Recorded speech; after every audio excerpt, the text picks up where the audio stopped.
السلام علیکم ورحمۃ اللہ وبرکاتہ۔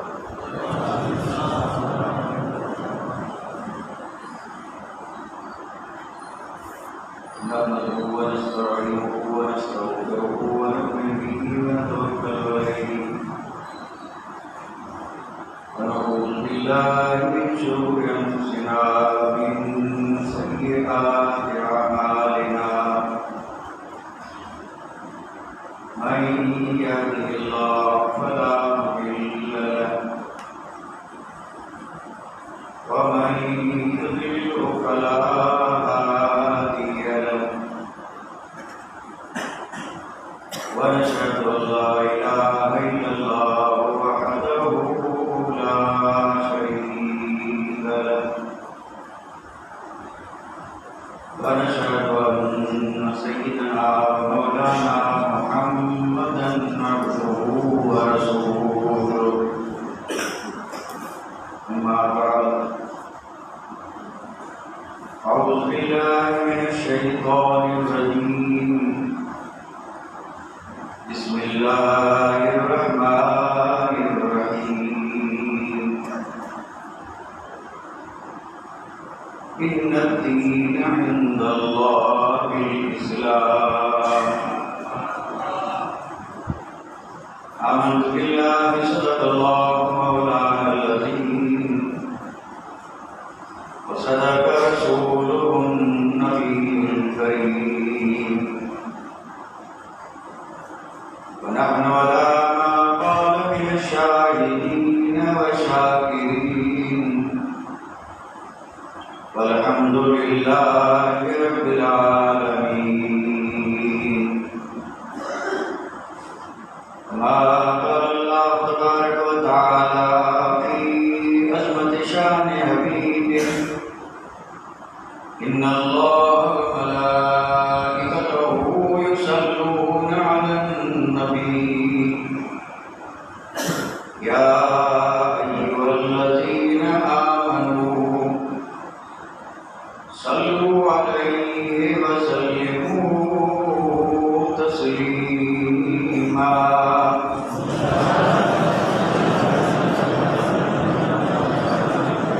اللهم صل على سيدنا مولانا محمد وعلى آل سيدنا مولانا محمد وبارك وسلم صلاة وسلاما عليك يا رسول الله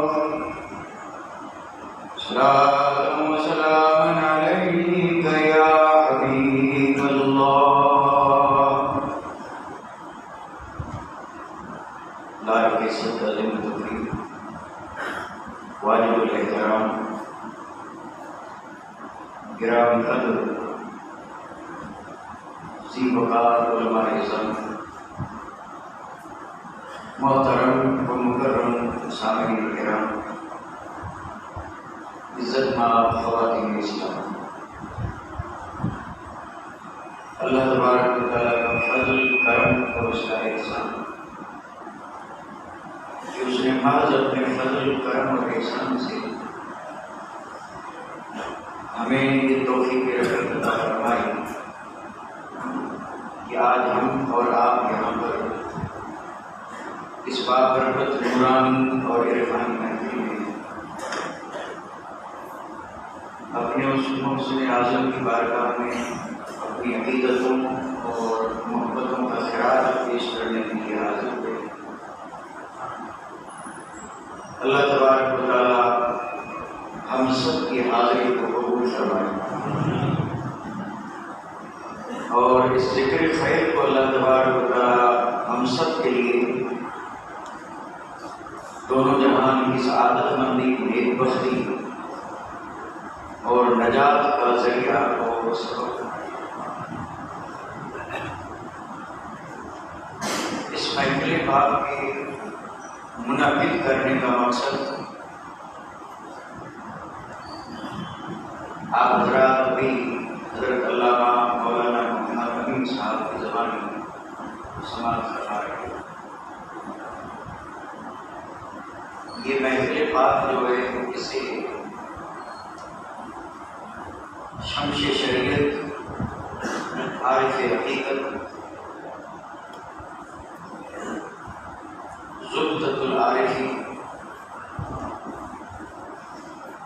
الصالحین سیدنا مولانا محمود الاولیاء سید پیر محمود شاہ گیلانی علیہ رحمت و رضوان کی بارگاہ میں عقیدتوں اور محبتوں کا خراج پیش کرنے کے لیے مریدین نے، محبین نے، متوسلین نے اس بزم پاک کو منعقد کرنے کی سعادت حاصل کی۔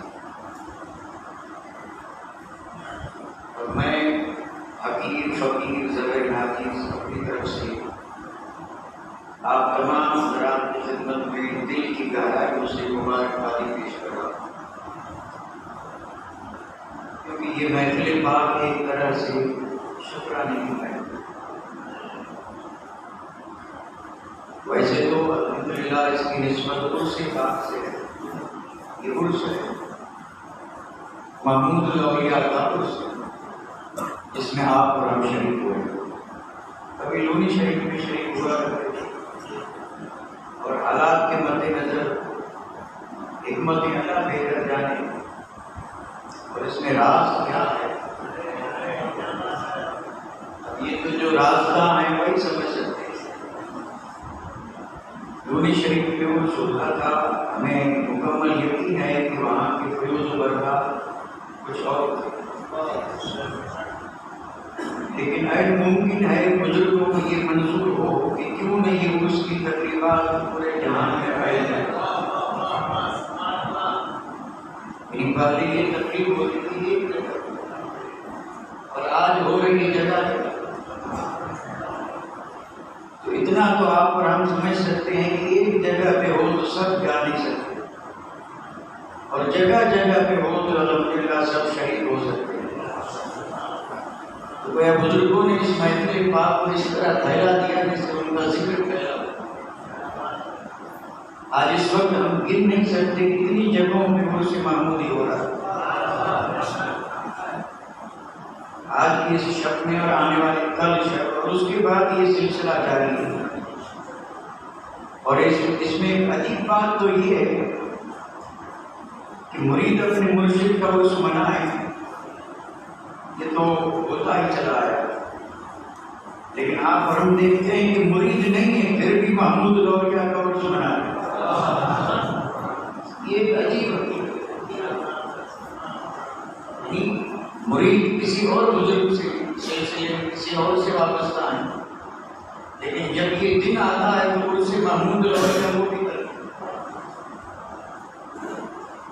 اسی سے آپ اندازہ لگا لیں کہ اللہ تبارک و تعالیٰ نے اپنے اس محبوب بندے کے ذکر کو کتنی بلندیاں عطا فرمائی۔ تو آپ اور ہم خوش نصیب ہیں، اللہ تعالیٰ نے ہمیں یہ بڑا قیمتی موقع فراہم کیا، اس میں آپ اور ہم شریک ہیں۔ اللہ ہمارے سب کی حاضری کو قبول کرے۔ ایسے مجمع جہاں ہوتے ہیں وہاں خطابات ہوتے ہیں، تقریریں ہوتی ہیں، بلبلہ انگیز بیانات ہوتے ہیں، اور ایسے ہی خطیب اور مقرر تشریف لاتے ہیں، اور مراد یہ ہوتی ہے کہ جلسہ کامیاب ہو جائے۔ اور آج یہاں پر نہ تو کوئی ایسا خطیب ہے اور نہ کوئی ایسا مقرر ہے جو بلبلہ انگیز بیان اور پرجوش خطاب کرے، تو اس میں بھی مجھے تو یہی نظر آیا کہ ادب کا مقام ہے۔ یہ محفل جو ہے یہ آج کی محفل گویا کہ ادب کا مقام ہے، آنے والے بھی با ادب ہیں تو بولنے والوں کو بھی ادب کو ملحوظ رکھنا چاہیے۔ تو ادب کا تقاضا یہ ہے کہ ہم اس عظیم بارگاہ میں ادب کے ساتھ نذران عقیدت پیش کرنے کی سعادت حاصل کریں گے۔ اللہ تعالیٰ اب بھائی جہاں تک معاملہ ہے شان کا، میری شان محمود الاولیاء، اور یہ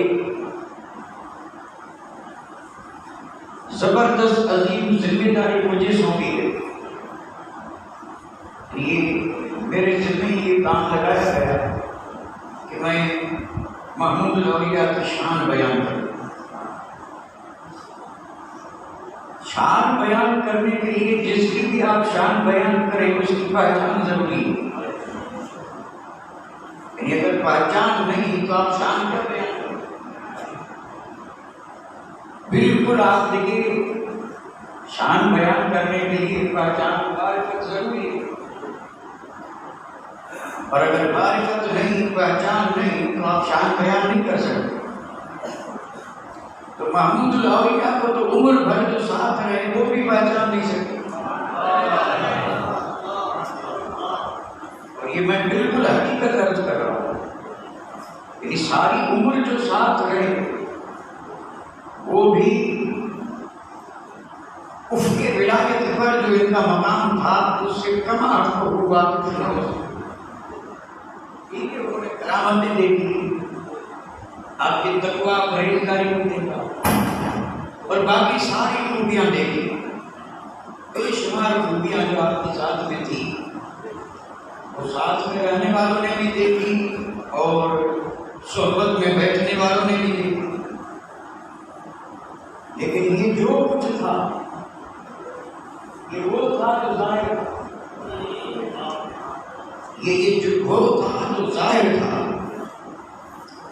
اور ولایت ایک ایسا مقام ہے جو ظاہر کرنے کا ہے ہی نہیں. نبوت یہ چیز ہی ظاہر کرنے کی، لیکن ولایت جو ہے یہ ظاہر کرنے کی چیز نہیں، یہ چھپانے کی چیز. اور قسم یہ کہ محمود شاہ گیلانی نے چھپانے کا حق ادا کیا، چھپانے کا حق ادا کر دیا. جو مقام آپ کا تھا اس کو آپ نے محبین معتقدین متوسلین پر ظاہر ہونے نہیں دی. گویا کہ وہ چھپے ہی رہے اور کسی حال میں. اب کوئی ان کے ذکر کا حق ادا کیسے کر سکتا؟ اس لیے میں ایک بار سے معذرت کر رہا ہوں کہ میں ان کے ذکر کا حق تو ادا نہیں کر سکتا. ہاں البتہ ایک بات ہے جس میں آپ بھی متفق ہوں گے اور وہ ہے نذرانیہ کی. جو کچھ بھی عرض کریں گے اور چاہے یہ گل دستہ بنے یا ایک گل بنے، لیکن یہ ہم پیش کریں گے اس بارگاہ میں اور انشاءاللہ یہ ہماری عقیدت اور محبت کا گل دستہ یقیناً مقبول ہوگا. اور وہ اپنے فیوز و برکات سے انشاءاللہ ہم سب کو مالا مال کرے، سب کو مالا مال کرے. اور جہاں تک رہی شان بیان کرنے کی ایک بات اور عرض کرتا ہے، اور یہ بھی اب سامعین جو ہیں ان کے حوالے سے، ایک تو ہے شان بیان کرنا.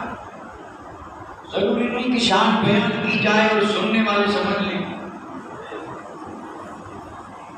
یہ ایک فطری بات ہے کہ شان بیان کی جائے تو کیا ضروری ہے شان بیان کی سب نے سمجھ لی؟ بیان کرنے سے شان سمجھ میں نہیں آتی، لیکن اگر ہو کوئی ایسا جو شان دکھا دے تو یہ تو بالکل مسلمہ حقیقت ہے کہ بیان کرنے سے سمجھ میں نہیں آتی، دکھانے سے سب کو سمجھ میں آ جاتا ہے.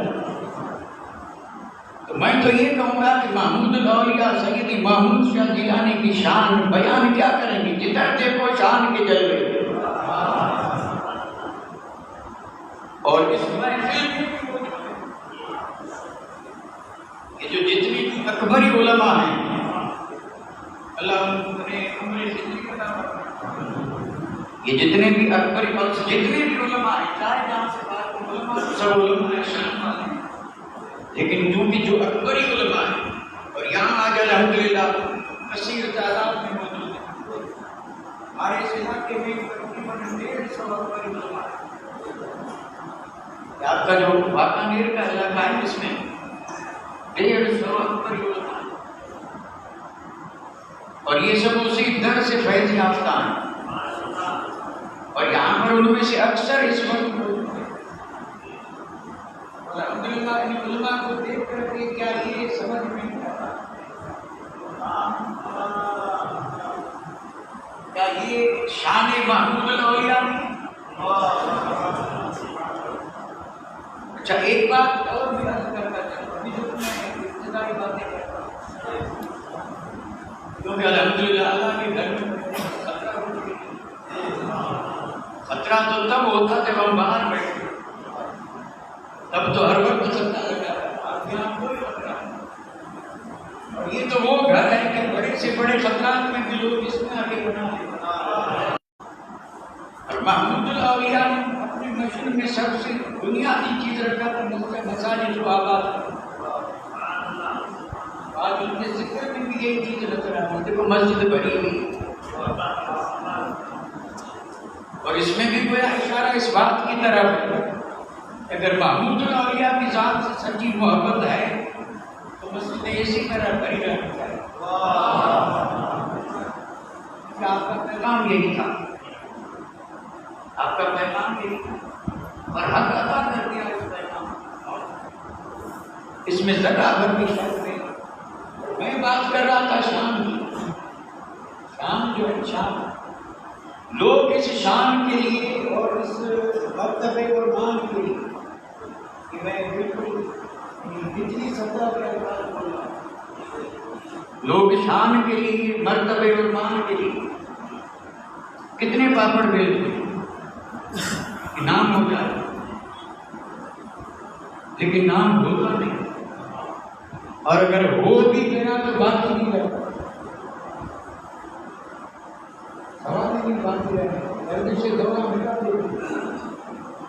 کئی ایک کے ناموں کو مٹا دیا، کوئی نام باقی نہیں، لیکن شان محمود الاولیاء جو ہے اس کا مقام ہی ہے کہ خود تو اتنے مشہور ہوئے کہ دنیا کا کوئی خطہ ایسا نہیں کہ جہاں اپنا نام کے والا، خود تو ایسے یہ فضل اذکرکم اسی آیت کے مقدس میں پڑھے دھوم مچی ہے، آپ کو جاننے والوں کی کوئی کمی نہیں، یعنی خود ان کا تو نام ہوا، اور پھر ان کے نام میں اثر یہ ہے کہ آپ ہزاروں کے نام کے پیچھے یہ نام دیکھیں گے، ایک دو نہیں بلکہ ہزاروں کے نام کے پیچھے اس نام کو دیکھیں۔ بھائی نام کے پیچھے نام آنا الحمدللہ اچھی بات ہے، لیکن آپ جب گزرتے ہوں گے بازاروں سے اور جب نظر پڑتی ہوگی آپ کو سائن بورڈ پہ،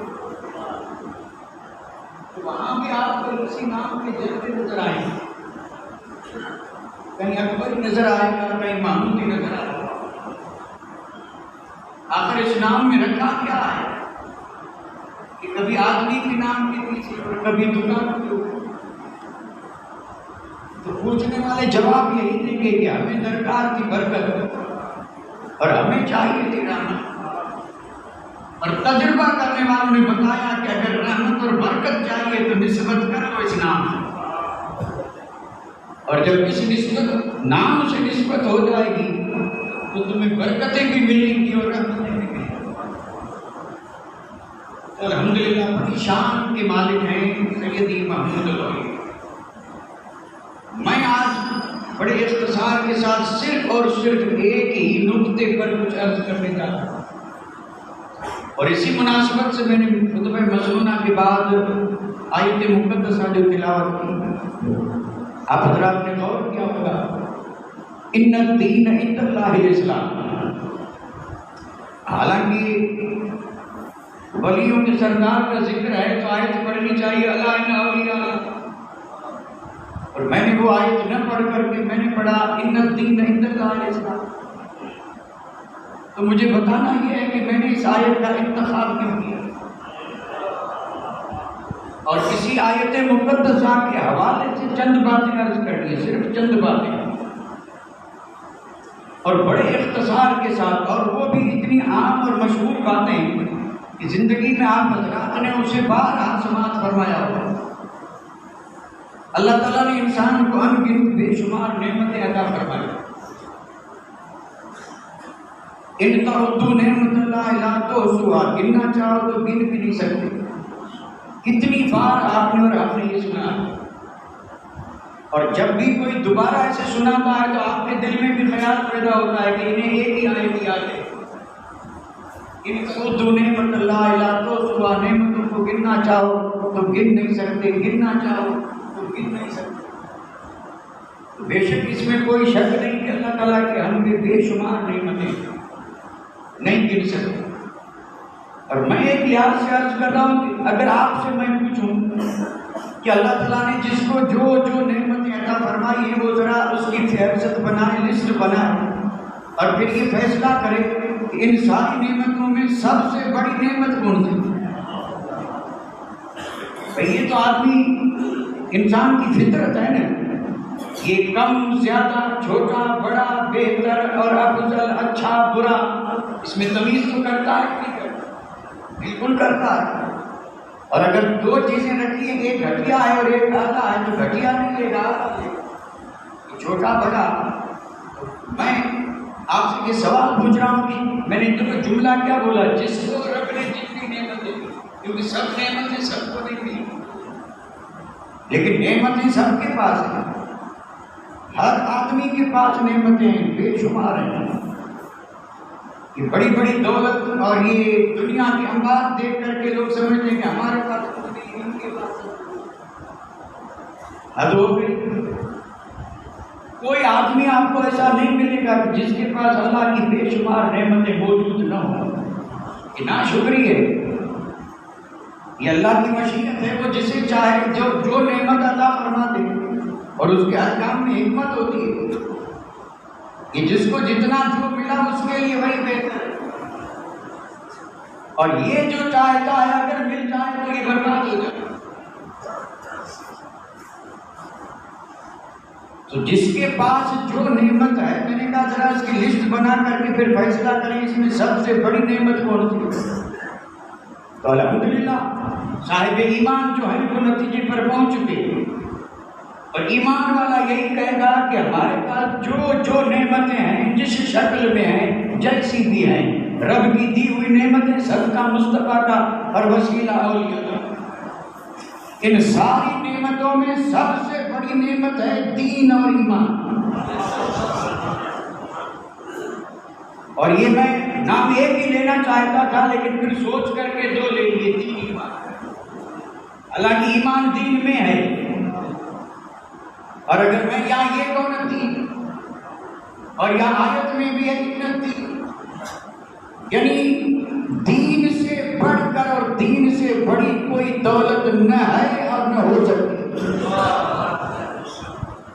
یہ دین ہے نا، دین، اس دین سے بڑی دولت کوئی نہ ہے اور نہ ہو سکتی۔ یہ دین ساری دولتوں سے، اور میں اگر عرض کروں کہ اگر کسی کو حق تقلیم کی بادشاہی ملی، یہ جو 7 کھنڈ ہے، 7 کھنڈ، اور اگر کسی کو 7 کھنڈ کی بادشاہی ملے، جیسے حضرت سکندر ذوالقرنین کو ملی تھی، اور جیسے حضرت سلیمان علیہ نبینا علیہ السلام کو ملی، تو اگر کسی کو حق تقلیم کی شہنشاہی بادشاہی مل جائے اور دین نہ ملے، ایمان نہ ملے، پھر اگر میں آپ سے بھی پوچھوں تو ہر مومن کہے گا کچھ بھی نہیں ملا۔ یعنی حق تقلیم کی بادشاہی ایک طرف ہے اور دین ایک طرف۔ اور اگر کسی خوش نصیب کے پاس مکمل دین ہے، میرے لفظ پہ غور کریں، میں نے یہاں صرف دین نہیں بولا ہے، کسی خوش نصیب کے پاس مکمل دین ہے، اور سوائے دین کے اس کے پاس کچھ بھی نہیں، کوئی چیز نہیں، صرف دین ہے، تو قسم رب کی وہ حق تقلیم کے راجا سے بھی بہتر ہے۔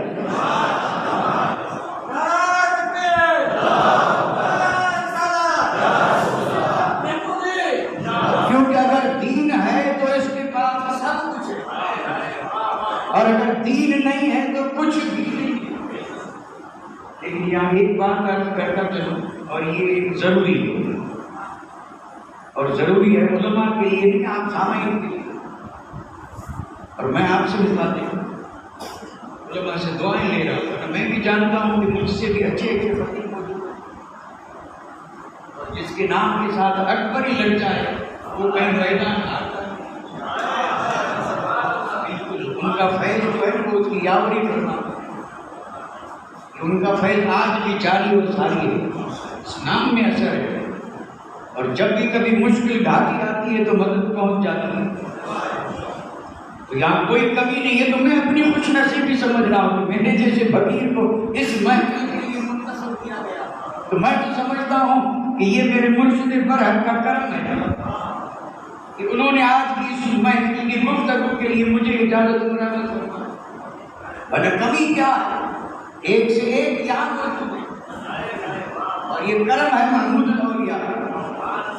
تو میں عرض یہ کر رہا تھا کہ جب بات آئی دین کی تو ذرا عرض کرتا چلو دین کا اہل کس کو ہے. اور ہم جو کچھ بھی عرض کریں گے تو یہ ایسا ہوگا تسلسل کے ساتھ، سلسلہ ہے. بڑے اختصار سے میں کوشش کروں گا کہ کڑی سے کڑی ملتی جائے اور زنجیر بنتی جائے، تاکہ یہ زنجیر جو ہے اسی کو سلسلہ کہیں اور یہ سلسلہ پھر پہنچے محمود الاولیاء کی ذات پر.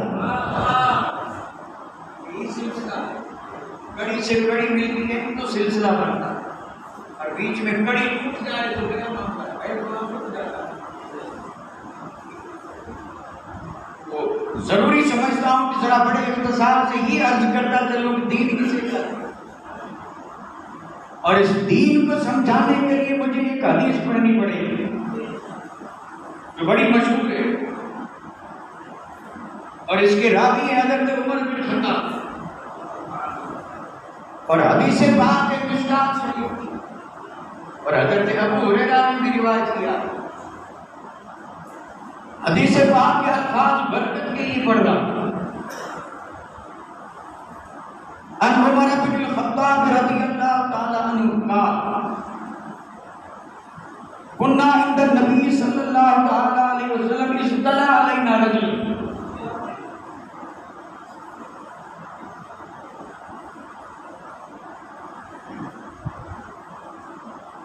فرماتے ہیں کہ ہم حضور کی بارگاہ میں تھے، اچانک ایک آدمی ظاہر ہوا اور اس آدمی کا حال کیا تھا؟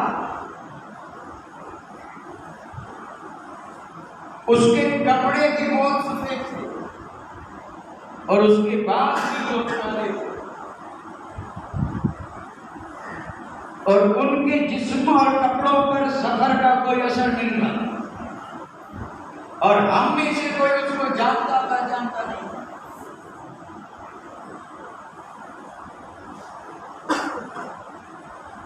اس نے کیا کیا؟ جلس عند النبی صلی اللہ علیہ وسلم، وہ محفل کو پار کرتے ہوئے آ کر کے حضور کے پاس بیٹھے. اس نے اپنے گھٹنے آقا کے گھٹنوں سے ملا، یعنی دو زانوں کے بیٹھے اور اپنے دونوں ہاتھ اپنی ران پر رکھے جیسے ہم تشہد میں بیٹھتے.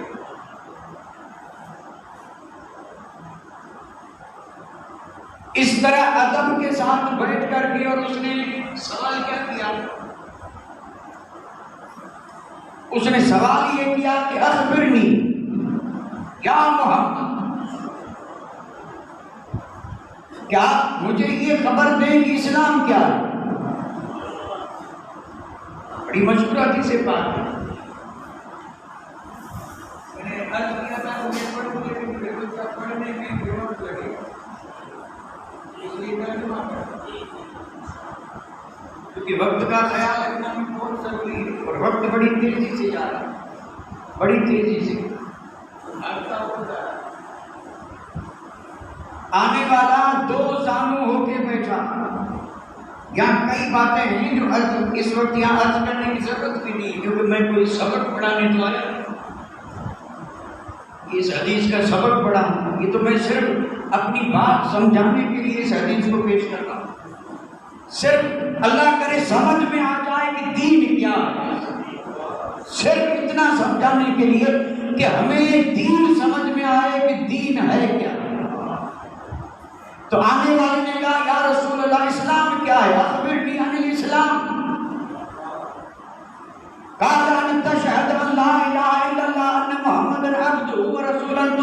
الصلاة وتؤتي الزكاة تصوم رمضان تحج البيت إن استطاع إليه سبيلا. میرے آقا نے جواب دیا کہ اے پوچھنے والے، اسلام یہ ہے کہ پہلے تو گواہی دے کہ اللہ ایک ہے، اور پھر تو یہ گواہی دے کہ محمد اس کے بندے اور اس کے رسول ہیں، اور پھر یہ کہ تو نماز پڑھے، ان تقیم الصلاۃ، پھر یہ کہ تو اب یہاں تشریح کی ضرورت نہیں، آپ ذی شعور ہیں، میرے ساتھ آپ بھی غور کرتے چلیں اسلام کیا ہے. تو میرے آقا نے فرمایا یہ کہ تو نماز پڑھے، اگر نہ پڑھے اسلام یہ ہے کہ تو نماز، اور پھر میرے آقا نے فرمایا اسلام یہ ہے کہ اگر مالدار ہے تو تو زکات دے اور نہ دے. اسلام یہ ہے کہ اگر اللہ نے تجھے استطاعت و طاقت دی ہے تو تو حج کرے. اگلا جملہ بار بار بولنے کی ضرورت نہیں ہے. میرے آقا نے فرمایا یہ ہے اسلام. اب یہ اسلام ہے، کیا ہے یہ اسلام. اچھا اگر یہ سب ہے تو وہ مکمل، اور اگر اس میں کمی ہے تو یہ نقص مانا ادھورا، یعنی اس میں بھی ایک ہے پورا ایک ادھورا. پورا یہ ہے کہ اسلام جسے کہا گیا وہ سب موجود، تقیم الصلاۃ وتؤتی الزکاۃ تصوم رمضان تحج البیت، یہ ہے اسلام. اور پھر اس آنے والے نے کیا کہا؟ صدقت. اس نے کہا یا رسول اللہ آپ نے سچ فرمایا. حضرت عمر فرماتے ہیں عجبنا، کہتے ہمیں اس بات میں بڑا تعجب اور حیرت کہ پوچھے وہ جو نہ جانے اور صدقت وہ کہے جو جانے. اور یہ آنے والا پتہ نہیں کون ہے جو پوچھتا بھی ہے، تصدیق بھی کر رہا ہے. اور اس نے اس پہ بس نہیں کیا، پھر انہوں نے کہا اخبرنی عن الایمان. یا رسول اللہ آپ مجھے خبر دیں ایمان کیا ہے. تو میرے آقا نے ارشاد فرمایا ایمان ان تؤمن باللہ وملائکتہ وکتبہ ورسلہ والیوم الآخر والقدر خیرہ وشرہ من اللہ تعالی والبعث بعد الموت. یہ ہے ایمان، یعنی تو اللہ کو مانے یعنی ماننے کی طرح، اور ماننے کی طرح ماننا یہ ہے کہ اللہ کو مانے اور اللہ کی مانے.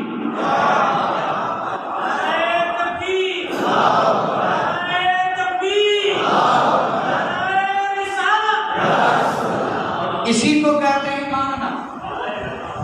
اگر کوئی عمر بھر گئے آمنا مانا اور بات نہ مانی تو یہ نہ مانا. ماننا یہ ہے کہ اللہ کو مانا تو اللہ کی ہر بات کو مانا. تو اللہ فرماتا ہے اطیعوا الرسول، رسول کو مانو، یہ ہے ماننا. اور اس کے بعد کیا مانے؟ ملائکہ پر ایمان، اور پھر کتابوں پر ایمان، نبیوں پر، ان سب کو مانے. اور یہ بھی مانے والقدر خیرہ وشرہ من اللہ تعالی، تقدیر کا برا اور بھلا ہونا یہ بھی اللہ کی طرف سے. والبعث بعد الموت، مرنے کے بعد پھر اٹھنا ہے، یہ مانے. اور اس کو بھی جو ماننے کی طرح مانے گا تو تیاری ضرور کرے گا، اور جو نہیں مانے گا وہ رہے گا غفلت میں. اور میرے آقا نے فرمایا یہ ہے ایمان. اب یہ دو چیزیں ہو گئی، اسلام اور ایمان. تو ہونا تو یہ چاہیے کہ ایک ہے عقیدہ، دوسرا عمل، تیسری چیز کی ضرورت ہی کیا ہے؟ یعنی عقیدہ بھی آ گیا، عمل بھی آ گیا.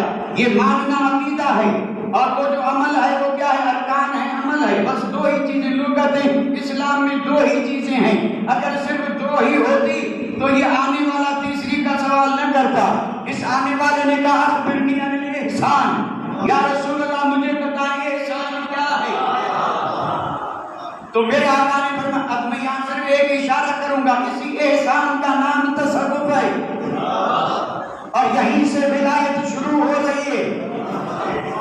اور جو لوگ اس کو دین سے خارج سمجھتے ہیں خود خارج ہیں، کیونکہ یہ تصوف، یہ روحانیت دین سے جدا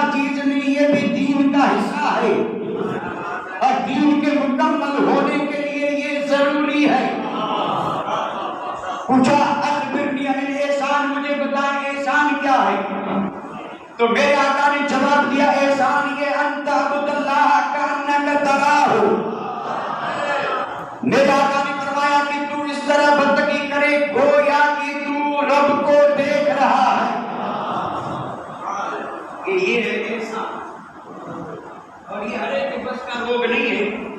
اس لیے کرم فرما کے فرمایا اگر تیرا حال یہ نہیں، تیری حالت یہ نہیں ہے تو کم از کم ایسا کر، تو اس طرح اللہ کی عبادت کر کہ انک ترا فإن لم تکن تراہ فإنہ یراک. یہ تو یقین رکھ کہ میں تو نہیں دیکھ رہا ہوں لیکن وہ تو دیکھ رہا ہے. کیا وہ بھی نہیں دیکھ رہا کہ سائل در پہ کھڑا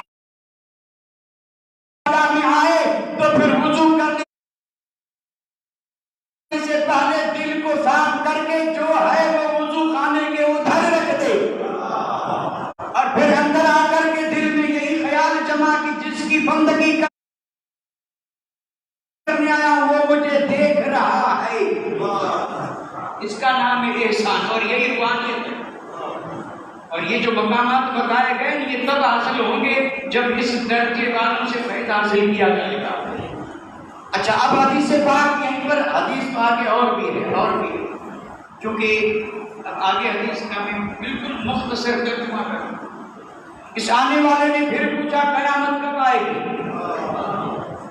قیامت کب آئے گی؟ تو میرے آقا نے جو جواب دیا اس کی بے شمار تشریحات ہیں، یہ علماء کی بحثیں ہیں. میرے آقا نے فرمایا مل مسئول عنہا بعالم من السائل. فرمایا جو پوچھنے والا جانتا ہے میں بھی جانتا ہوں. فرمایا پوچھنے والے تو بھی جانتا ہے اتنا میں بھی جانتا ہوں، بتانا کی ضرورت نہیں کیا. اور نہ سمجھنے والے اس کو کہتے ہیں کہ نبی کو خبر نہیں تھی، نادانی ہے، خبر نہیں تھی. تو پھر اس پوچھنے والے نے کہا ٹھیک ہے نہ بتائیں تو آپ کی مرضی، چونکہ میں تو خادم کی حیثیت سے بیٹھا ہوں، اس شاگرد کی حیثیت سے بیٹھا ہوں، اور دو جانوں تہ کر کے بیٹھا ہوں. بتا دیں تو بڑی مہربانی، نہیں تو جو جی میں آئے. اور پھر اس نے پوچھا کہ اگر یہ نہیں بتاتے کہ قیامت کب آئے گی تو ذرا نشانیاں تو بتا دیں. اور میں آپ سے پوچھ رہا ہوں نشانی وہی بتا سکے گا جو چیز کو جانے پہچانے. اگر قیامت کا علم نہ ہو، قیامت کی خبر نہ ہو، کب آئے گی یہ علم نہ ہو تو نشانیاں کیسے بتائیں؟ تو کہہ دیتے کہ مجھے تو خبر ہی نہیں کب آئے گی. تو جب کب آئے گی یہ پتا نہیں تو نشانیوں کا پتا کیسے؟ نشانی وہی بتا سکتا ہے جس کو یہ خبر ہو. اس لیے آپ نے فرمایا نشانی یہ ہے ان تلد الامۃ ربتہا. اللہ میرے آقا نے فرمایا مائیں اپنی مالکن کو جنے گی. اس سے مراد یہ ہے کہ اولاد جو ہونی وہ حاکم بنے گی اور ماں باپ اس کے محکوم بنے گی. یعنی بیٹا تخت پہ بیٹھا ہوگا، بیٹی تخت پہ ہوگی اور ماں سے کہے گی پانی کا گلاس. یہ قیامت کی نشانیوں میں سے ہے، اور چار کے عالم میں یہ نشانی پائی جائے گی، ہر جگہ پہ یہ نشانی پائی جائے گی.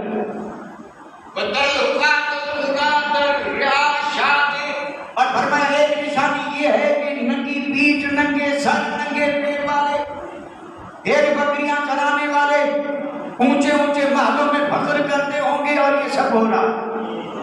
میرے آقا نے نشانیاں بتا دی، معاملہ پورا.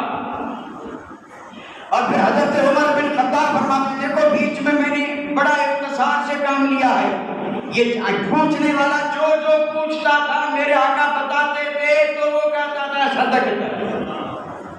ایمان کا پوچھا میرے آقا نے فرمایا اس نے کہا صدقت. احسان کے بارے میں پوچھا تو اس نے کہا صدقت. اور پھر قیامت کی نشانیوں کے بارے میں پوچھا تو کہا صدقت. حضرت عمر فرماتے ہیں کہ ہم حیرت میں تھے. اور پھر پھر وہ آنے والا چلا گیا.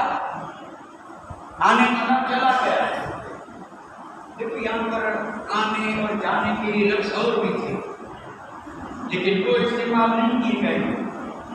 جب یہ شخص آیا تھا تو طلع کہا گیا تھا. اور طلع جو ہے یہ تو یا ستارے کے لیے یا سورج کے لیے کام کے لیے آدمی کے لیے نہیں. آدمی اگر آئے اور میں اگر یہ کہنا چاہوں تو کہوں گا جا, اور گیا تو میں کہوں گا ذهب. یہ آیا تو کہا گیا طلع، اور گیا تو انطلق، گیا تو انطلق یعنی چلا۔ پھر حضرت عمر فرماتے ہیں لبثت ملیا، کچھ دیر تو ہم سب چپ چاپ بیٹھے رہے، کسی کو مجال نہیں کہ پوچھے۔ خود میرے آقا نے فرمایا تدری اے عمر، کیا تجھے معلوم، اے عمر کیا تو جانتا ہے من السائل، یہ جو میری بارگاہ میں سائل بن کے آیا تھا تو جبریل امین، میرے آقا نے پوچھا تھا کون، تو حضرت عمر نے وہی جواب دیا جو صحابہ دیتے تھے، اور جواب یہ تھا کہ اللہ و رسول عالم۔ صحابہ اگر جانتے بھی تب بھی ادباً یہی کہہ دیتے کہ ہمیں کوئی خبر نہیں، اللہ اور اس کا رسول جانے۔ حضرت عمر نے بھی وہی جواب دیا، تو میرے آقا نے فرمایا یہ جبریل تھے۔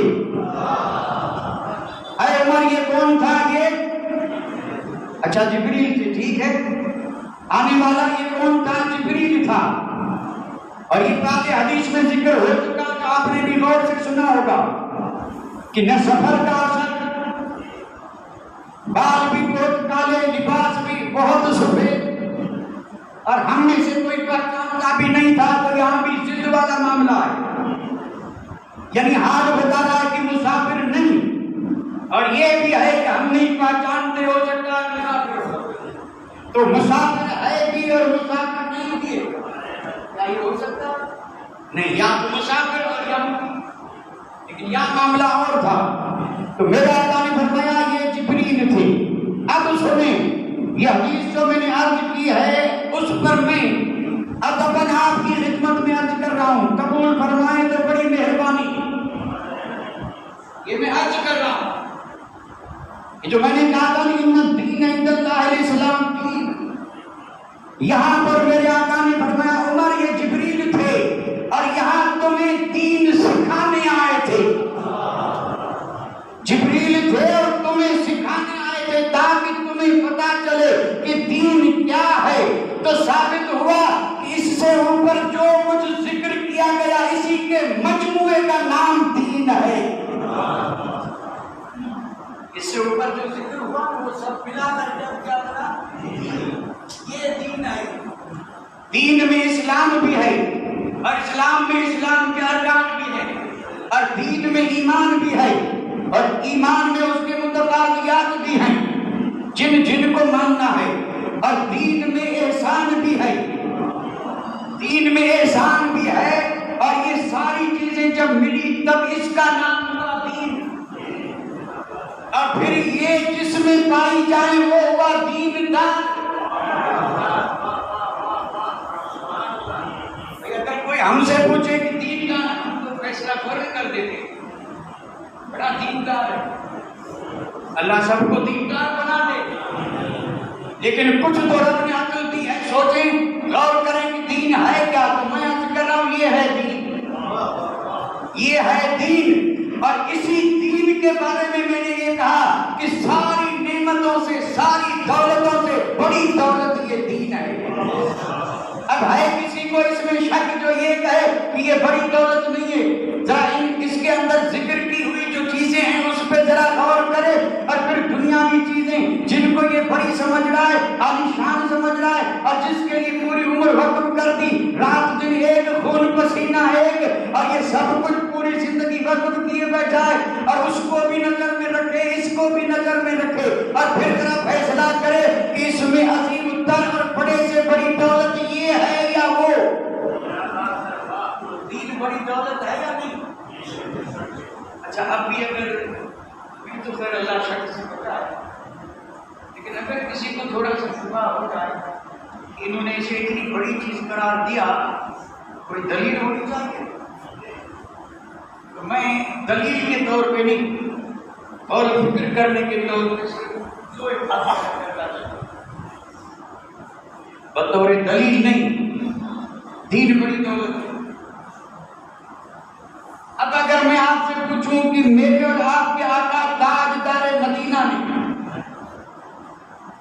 مکہ المکرمہ والی مکی زندگی میں طرح طرح کی تکلیفیں اٹھائی یا نہیں، ان تکلیفوں کا ذکر ضرورت بھی نہیں ہے، بچہ بچہ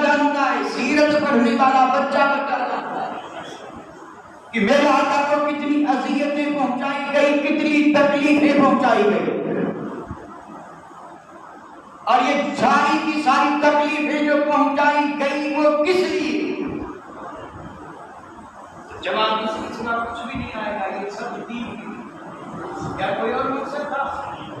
اور مقصد ہوتا تو مشرکین مکہ تو آئے تھے ایک فرمائش لے کر کے، چاہیں تو چاند یعنی آپ کو دھن جتنا چاہیے اتنا دے دیں، اور چاہیں تو پورے خطے عرب میں جو بھی حسین عورت ہے وہ آپ کے حاضر کر دیں، جو چاہیں آپ ہم مطالبہ مان لیں، اور اس چیز سے آپ ہٹنے فرمایا ایک ہاتھ میں چاند اور دوسرے میں سورج لا کر کے رکھو، پھر بھی میں اپنے اس مشرق کو چھوڑنے والا ہوں۔ یہ سب جو میرے آقا نے کیا وہ کس لیے کیا؟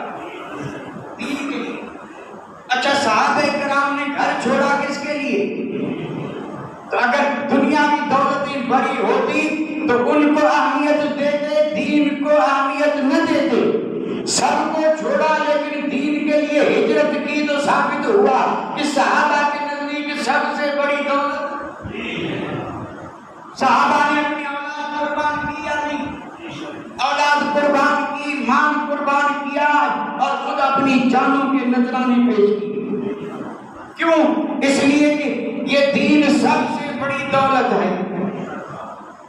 اب جب اس میں شک نہیں، اب میں سوال کر رہا ہوں، اب آ رہا ہوں لوٹ کے جال سے چلا تھا، یہ اب میں جال سے چلا تھا وہیں آ رہا ہوں۔ اللہ کرے یہ بات سمجھ میں آ گئی، دین اللہ اکبر بہت بڑی دولت، بہت بڑی دولت جس کا کوئی جواب نہیں، اور یہ جس کے پاس ہے وہ کیا ہے؟ مالا مال ہے، پھر کچھ ہو گیا نہ ہوگا، دین ہے سب کچھ ہے، اتنی بڑی دولت۔ اور اب اسی دولت کے حوالے سے میں آپ سے سوال کر رہا ہوں، ذی شعور حضرات سے جو بڑی توجہ سے میری بات سن رہے ہیں، الحمدللہ میں یہی دیکھ رہا ہوں کہ الحمدللہ یہ آپ کا اس میں آپ نے یہ بھی یعنی ہمت کے ساتھ اس چیز کا مظاہرہ کیا ہے کہ سنتے ہیں تو شوق سے، اور آئے ہیں تو جس ذات کے لیے آئے ہیں اسی تصور میں بیٹھے، اس لیے کسی قسم کی کوئی یعنی تھکاوٹ یا کسی قسم کا نیند وغیرہ کا غلبہ اور ٹھنڈی لگ رہی ہو جائے تو انسانی فطرت میں ہوتا ہے، الحمدللہ ابھی تک تو یعنی نہیں۔ اب میں آپ یہ جتنے بھی بڑے ہوش سے بیٹھے جاگ رہے ہیں ان سے پوچھ رہا ہوں، اتنی بڑی دولت، اتنی بڑی دولت جس کے لیے میرے اور آپ کے آقا نے اذیتیں، تکلیفیں اور مصیبتیں اٹھائی، صحابہ نے قربانیاں دی، وطن چھوڑا، مال جان اولاد سب قربان کیا، اتنی بڑی دولت۔ اب میرا سوال یہ ہے کہ یہ اتنی بڑی دولت 1500 برس کے بعد، کتنے برس؟ 1500 برس ہو گئے، اس کے بعد آج یہ دولت ہمارے سینوں میں محفوظ ہے، اور آج یہ دولت ہمارے پاس ہے یا نہیں؟ اس کو تو جھوم کے کر دینا چاہیے، یہ دولت ہمارے پاس ہے یا نہیں؟ اور اگر ہمارے پاس نہیں ہوگی تو ہوگی کس کے پاس؟ یہ دولت الحمدللہ ہمارے پاس ہے، تو میں سوال یہ کر رہا ہوں کہ ہے کوئی جو مجھے یہ بتائے کہ یہ اتنی بڑی دولت، کیونکہ دولت کے لوٹنے والے بہت، دولت پہ حملہ کرنے والے بہت، یہ ایک الگ مضمون ہے، لیکن ذہن دے رہا ہوں پہلے تو صدیوں پہ نظر رکھیں، صدیوں پہ نظر، اور پھر اس دولت کو سمجھیں۔ یہ طویل فاصلہ، یہ زمانہ گزرا، 1 صدی نہیں، 2 صدی نہیں، آپ خود دیکھیں کہ 1500-1400 برس گزر گئے، اور 1400 برس میں یہ دولت چلی کہاں سے؟ تو آپ کہیں گے چلی مدینے سے، اگرچہ اس کا ظہور ہوا تھا مکے پاک سے، لیکن یہ پھیلی کہاں سے؟ مدینے سے، اور اس دولت کو لے کر کے، اور جب قافلے نور چلا تھا حجاز کا قافلہ، تو یہ قافلے مدینے سے چلے تھے۔ تو میں یہ پوچھنا چاہتا ہوں کہ اتنا طویل عرصہ 1500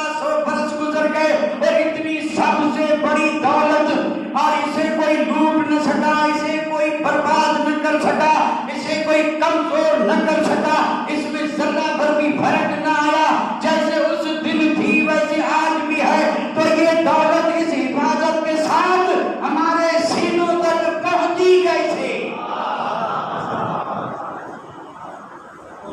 یہ ہے اہم سوال، اور یہ اس میں کچھ لوگ الجھ جاتے ہیں، الجھ کر کے جوابات جو دیتے ہیں وہ بالکل بے سود بغیر دلیل۔ یعنی آپ غور تو کر رہے ہیں یہ سوال پیچیدہ سوال تو ہے نہیں بھائی، بات سے کتنی ہے؟ دیکھو بڑے پھر آہستہ عرض کروں، بات سے بہتری ہے۔ ایمان جیسے کوئی دولت ہے اور یہ دولت ہمارے پاس ہے، تو یہ اتنا طویل عرصہ گزرا، یہ دولت ہمارے پاس پہنچی کیسے؟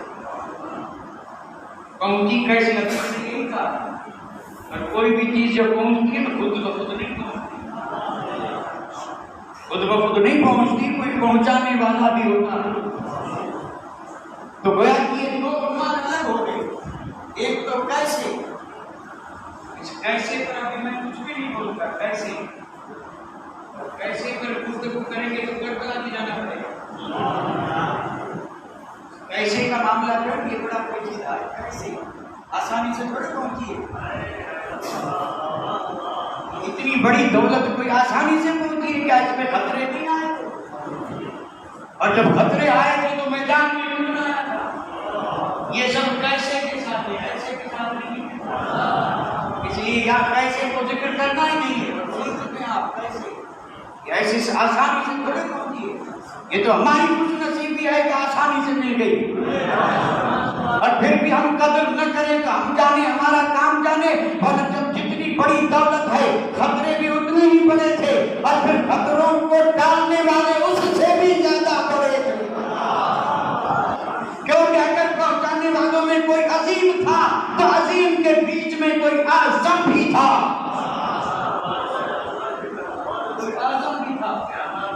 اور یہ عظیم اور اعظم کسی ایک میدان میں نہیں، یہ ہر میدان میں ہے، ہر میدان میں کوئی عظیم ہے تو کوئی اعظم ہے، اور یہ دونوں الحمدللہ اہل سنت و جماعت میں ہے۔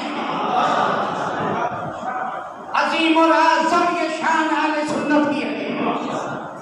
ایسے اور بھی کئی لفظ ہیں جو ہمیں ملے، پاک کا لفظ ہے، پاک کا، یہ ناپاکوں کے پاس ہے بالکل ہے، وہ پاک کی جگہ دنیا بولتے ہیں۔ اہل سنت و جماعت کا چاہے مرد چاہے عورت چاہے بوڑھا چاہے بچہ اور کچھ نہیں تو یہ تو ضرور کہے گا اللہ پاک، اور اس کے بعد کہے گا نبی پاک، اور اس کے بعد کہے گا امام پاک، قرآن پاک، غوث پاک، ولی پاک، اتنا خوش نصیب ہے جو ملا سب پاک۔ ہمیں بھی ہر وقت رہنا چاہیے، اس کا خیال رکھنا چاہیے۔ یہ رب کا بڑا کرم ہے، ہمارے پاس سب پاک ہے الحمدللہ، اور جنت میں جائے گا کون؟ آپ پھر بھی نہیں بولے،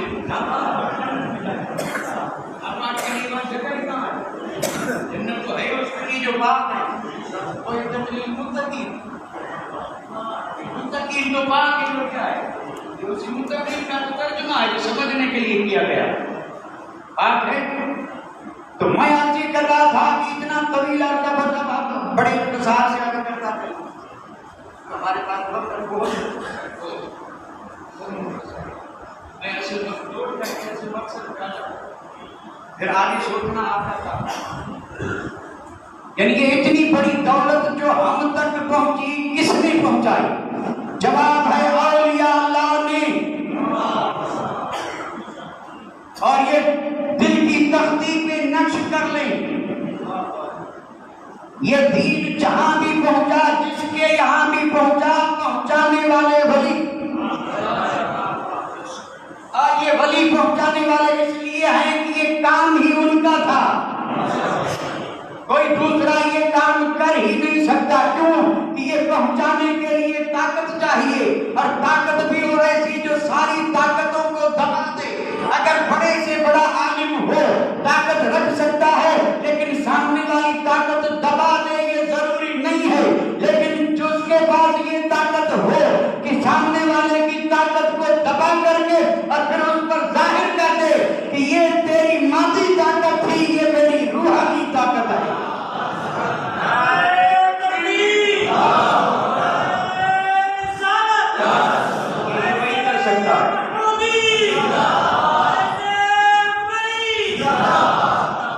تو میں ایک بات عرض کر دوں کہ یہ ذمہ اللہ اور اس کے رسول کی طرف سے انہیں دیا گیا جو احسان والے، یہ ان کو دیا گیا جو احسان والے۔ احسان والے نے سمجھیں تو وہ جو روحانیت والے، روحانیت والوں کو یہ ذمہ دیا گیا کہ لو یہ نعمت، اور پھر وہاں سے حکم ہوا کہ جاؤ وہاں، اور پھر یہ بھی حکم ہوا کہ جا کر کے پھیلاؤ وہاں،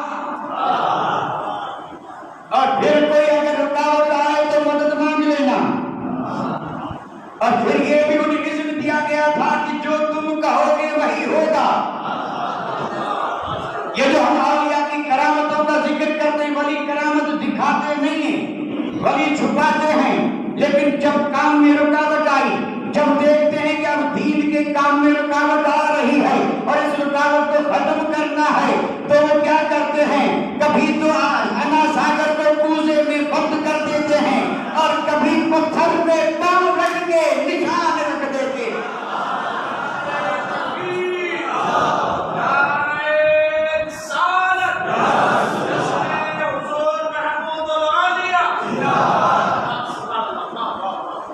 اب بتائیے کہ اتنی بڑی دولت جن کے وسیلے سے ہمیں ملی، یہاں ایک بات ضمن میں عرض کرنا چاہتا ہوں، جو لوگ نعوذ باللہ وسیلے کو نہیں مانتے، کچھ لوگ نہیں مانتے، وہ کہتے ہیں وسیلے کی ضرورت نہیں، دائرے، وسیلے کی ضرورت نہیں، دائرے۔ ہم ان سے صرف اتنا پوچھیں گے کہ دین تمہیں ملا دائرے سے ملا یا وسیلے سے؟ کیا دائرے مدینہ شریف سے تمہارے پاس آیا؟ مکہ شریف سے، مدینہ شریف سے دائرے آج بھی آ رہا ہے؟ اس میں ہمت نہیں کہ کہہ سکے ہاں، بلکہ کہیں گے نہیں، وہ بھی اپنے جن کو مانتے ہیں ان کے نام لیں گے، وہ چاہے جس لقب سے لیں، لیکن نام تو ان کا لیں گے، جن کا نام لیا وہ وسیلہ نہیں، وہ وسیلہ کہتے ہیں بیچ والے، جو وہاں سے لے اور یہاں دے، لینے کی طاقت رکھے اور لینے کی۔ تو دین ہمیں ملا اولیاء کے وسیلے سے، اس لیے ہم الحمدللہ قدردان بھی ہیں، اور اللہ نے ہمیں وفا کا یعنی وفادار بھی بنایا ہے کہ جن عظیم ہستیوں نے ہمیں اتنی عظیم دولت دی، ہم وفا کا ثبوت دیتے ہوئے انہیں یاد بھی کرتے ہیں اور یاد بھی رکھتے ہیں، اور اس کی جیتی جان کی تصویر جو دین لے کر کے آئے، جو دین دیا تھا، انہیں بھی ایک ذات محمود سے اکیلا نہیں پتا، ایک ذات کس کی؟ محمود الاولیاء۔ انہوں نے کام کیا ابو بکر، یہی دین کا کام ہے، اس کے سوا کوئی کام نہیں۔ کسی سے بھی پوچھیں کہ یہ خانوادہ یہی کا تھا؟ نہیں۔ تو جب یہاں کا نہیں تھا تو کہیں سے تو آیا ہوگا، جب آیا تو اگر ایک جگہ کو چھوڑ کے دوسری جگہ جائیں تو اس کو کہیں گے کیا ہے؟ اس کو کہتے ہیں وہ ہجرت نہیں، لیکن ہجرت ہے، یعنی ایک جگہ چھوڑی اور دوسری جگہ گئی، یہ پانچ اور یہ ہجرت۔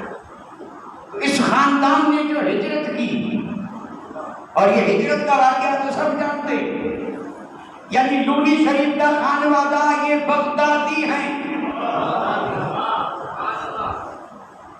آبائی وطن بغداد ہے، بغداد غوث اعظم کی اولاد ہے، اور اگر کسی کو سمجھ میں نہ آئے تو جا کے کلیم اشرف سے پوچھ لے، کلیم اشرف یہ لونی شریف کے جلسے میں جب آئے تھے اور جب اس خاندان کو پہچانا تو اسٹیج پر کہا تھا کہ تم بھی رضا کی ہو، ہم بھی رضا کی ہیں۔ گویا کہ اس خاندان کے رضا کی ہونے پر اشرفی خاندان میں بدل دیا۔ اولاد غوث اعظم کے اولاد، غوث اعظم بغداد میں تھے، یہ بغداد میں ہوئے یا نہیں؟ لوگ بغداد میں رہنا پسند کرتے ہیں یا چھوڑنا؟ ایک نے نہیں، دو نے نہیں، پورے خاندان نے کیوں بغداد چھوڑا؟ کسی کو تو ہجرت کرتے ہیں۔ یہ لونی شریف کا خاندان بغداد والا ہے، بغداد میں تھے، وہاں چھوڑا کیوں؟ اور پھر انہوں نے صرف اسی کو نہیں چھوڑا، بغداد سے بدائن چھوڑا، اور بدائن سے پھر گئے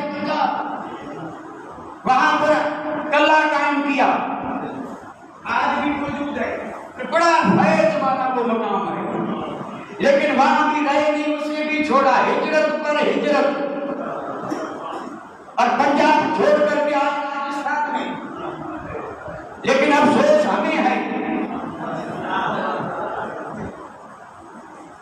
افسوس بھی ہے اور اس پر ہمیں ناز بھی ہے۔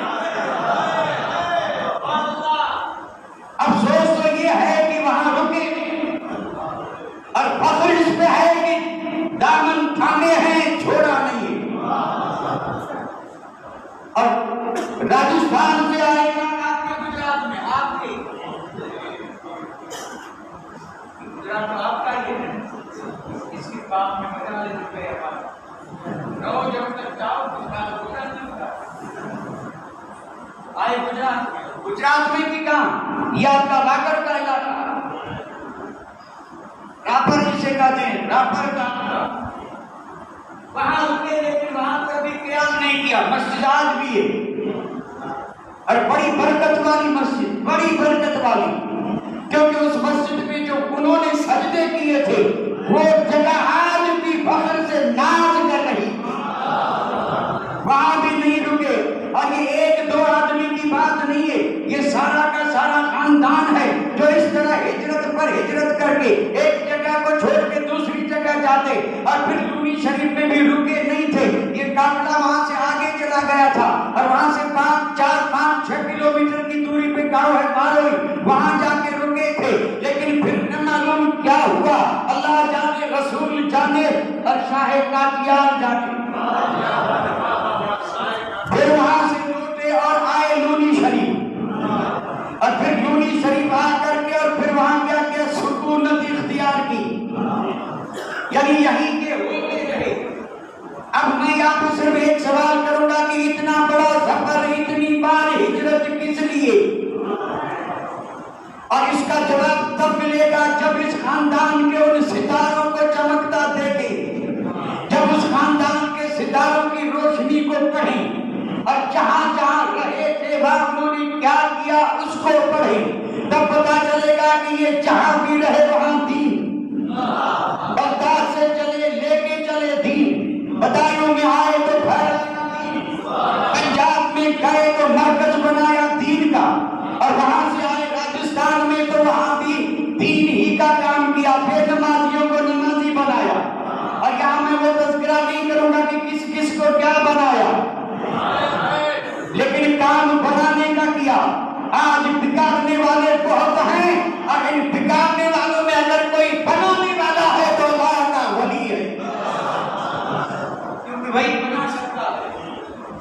لونی شریف جب آئے، لونی شریف تو آپ اندازہ کریں اس وقت جو ماحول تھا، اللہ کی پناہ، نام کے مسلمان تھے، صرف نام کی، گھر گھر میں بتوں کی پوجا ہوتی، اور یہ زبدۃ العارفین سیدنا مولانا حافظ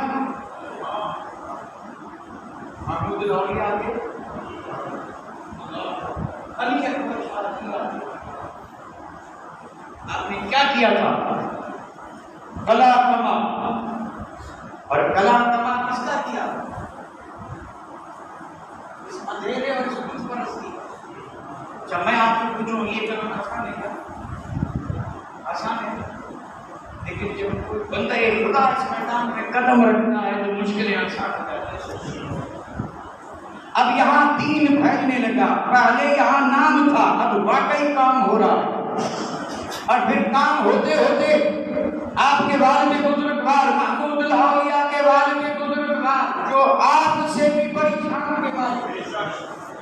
محمود الاولیاء سے بھی پریشان تھے، اور ان کا تو حال یہ تھا کہ جس اونٹ پر سواری کرتے تھے وہ اونٹ جب چکالی کرتا تھا تو ذکر کی آواز آتی تھی۔ چکالی شاید سمجھ گئے،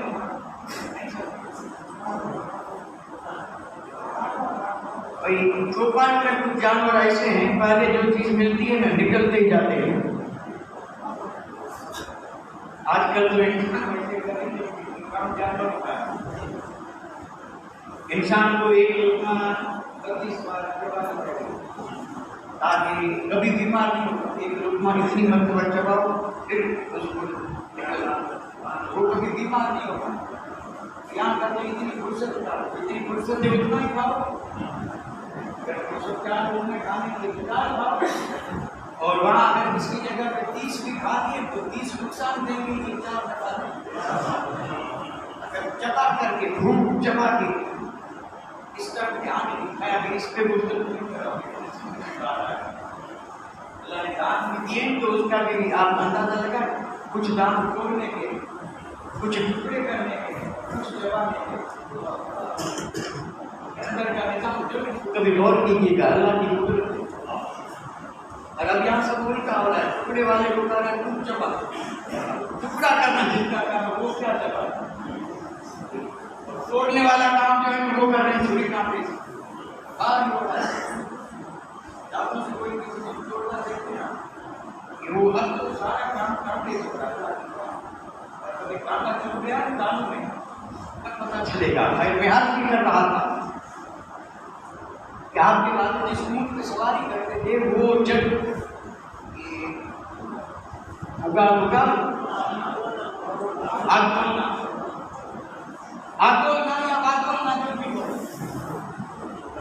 یعنی یہ اونٹ جب اپنے پیٹ میں ڈالی ہوئی خوراک کو پھر سے منہ میں لا کے اور چباتا تھا تو اس میں سے اللہ کے ذکر کی آواز آتی تھی، اور یہ کوئی من گھڑت بات نہیں، یہ مشاہدے کی بات ہے، اور یہی ایک اللہ کے محبوب بندے کے کمال کی بات ہے کہ اگر جانور پر سواری کریں اور جانور ذاکر بن جائے تو اگر بندہ صحبت میں بیٹھے تو ذاکر کیوں نہیں بنے گا؟ اور بے شک آپ نے جہاں جہاں پر بھی قدم رکھا وہاں مالدار نہیں بنایا، کرسی والا نہیں بنایا، تخت و تاج والا نہیں بنایا، اور بنایا اس لیے نہیں کہ کوئی بننے نہیں آیا، جو بھی بننے آیا ذاکر بننے آیا، اور علی اکبر شاہ جیلانی نے ذاکر بنا کے بھیج دیا۔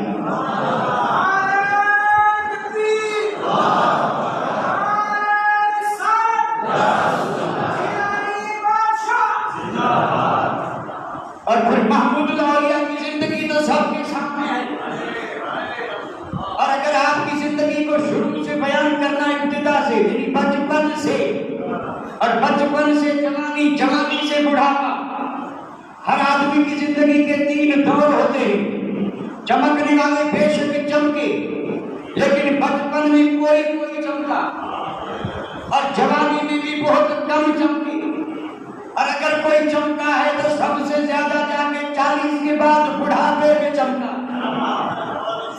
ایسے آپ کو بہت کم ملیں گے جو بچپن میں بھی چمکے، جوانی میں بھی چمکے، اور بڑھاپے میں بھی چمکے، اور قسم رب کی ایسے ملیں گے جو جماعت اولیاء میں ملیں گے۔ دنیا داروں میں کوئی نہیں ملے گا، دنیا دار چمکے ہیں تو 4-5 برس کے لیے چمکے ہیں، اور ولیوں میں ایسے ولی ہیں، اور میں جو سبل کے بات کر رہا ہوں اس جماعت میں ایسے بھی ہیں جو ماں کے پیٹ میں تھے اور چمک رہے تھے،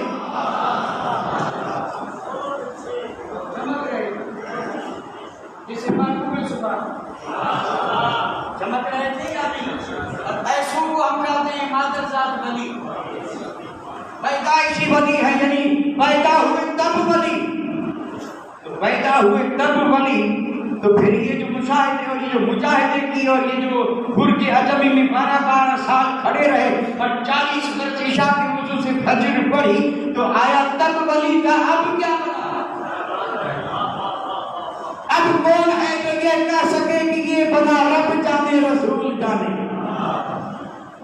میں عرض یہ کر رہا تھا کہ محمود الاولیاء جسے ہم کہتے ہیں محمود شاہ گیلانی، اور الحمدللہ آپ کا تشریف لانا آپ کی بستی میں بے شمار کئی بار ہوا، اور یہ ہوا بھی تھا، اس کا ذریعہ ایک ذات بنی، اور اس ذات کا نام میں اگر لوں تو لے سکتا ہوں، کوئی حرج تو نہیں ہے، مرحوم محمد امین،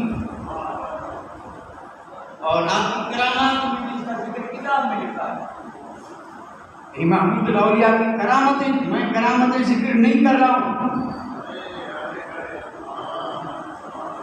اس کا مطلب یہ نہیں کہ کرامتیں نہیں ہیں،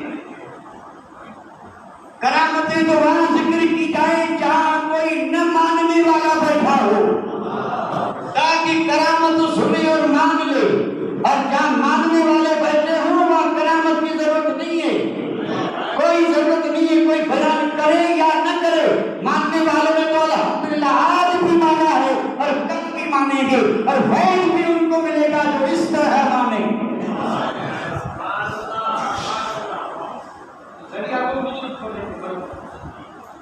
اور پھر کوئی گھر ایسا نہیں تھا کہ جس میں محمود الاولیاء نے قدم نہ رکھا، اور یہ بھی اس بستی کی خصوصیت ہے، ورنہ آقا جہاں بھی جاتے ہر گھر میں جانے کا موقع ہی نہیں ملتا، کسی ایک دو گھر میں جاتے، باقی لوگ آ کر کے دعائیں لیتے، زیارت کرتے، فیض لیتے، وقت ہی کہاں ہوتا تھا کہ ہر گھر میں قدم رنجا فرمائیں، اور آپ کی بستی کو یہ شرف ملا ہوا ہے، اور بڑے بوڑھے جو ہیں وہ اس سے واقف ہیں، اگر کسی نوجوان کو میری بات سمجھ میں نہ آئے تو آج ابھی تو جا کر کے سو جائیں گے، کل فرصت سے جب وقت ملے تو کسی بوڑھے سے پوچھ لینا کہ محمود شاہ گیلانی یہاں آتے تھے تو شان کیا ہوتی تھی، اور کس طرح گھر گھر کو قدم رنجا فرما کر کے فیض یاب فرماتے تھے، اور جب تک اس بستی میں رہتے تھے تو بستی کا حال یہ نہیں ہوتا تھا جو اب ہے، جب وہ رہتے تھے تو قسم رب کی بستی کا حال بھی جدا ہوگا۔ اور میں تو یہ کہوں گا کہ وہ اثرات بھی موجود ہیں اور رہیں گے، فیض رہے گا انشاءاللہ، فیض رہے گا۔ یہ وہ ذات ہے جو بچپن میں چمک رہے تھے، اور یہاں سے وہ ہو رہے، میں ابھی بات کو پورا کرنے کی کوشش کر رہا ہوں، کیونکہ میں نے پہلے کیا کیا تھا کہ گلدستہ الحمدللہ بن گیا، اللہ کو خوش رکھا، ایسا بنا بھائی گلاب کا نہیں صحیح، ہمارے جو ہیں پھولوں کا بادشاہ گلاب ہے، ہوتا کوئی ایسا تو نہیں گلاب کا گلدستہ بنا رہا، ایسے بھی آتے رہیں گے، گلدستے بنتے رہیں گے، ہمارے پاس جو پھول تھے اس کا ہم نے گلدستہ تیار کیا ہے اور پیش کریں گے، اللہ تعالیٰ قبول فرمائے اور سب کے قلوب کو آپ کے برکات سے مالا مال۔ میں نے کہا نامیں دو تھی، ہجرت کی اور عید بھی کس کے لیے، یہ کس کی سنت پہ ہے، بھائی دین کے لیے ہجرت کرنا یہ سنت کس کی،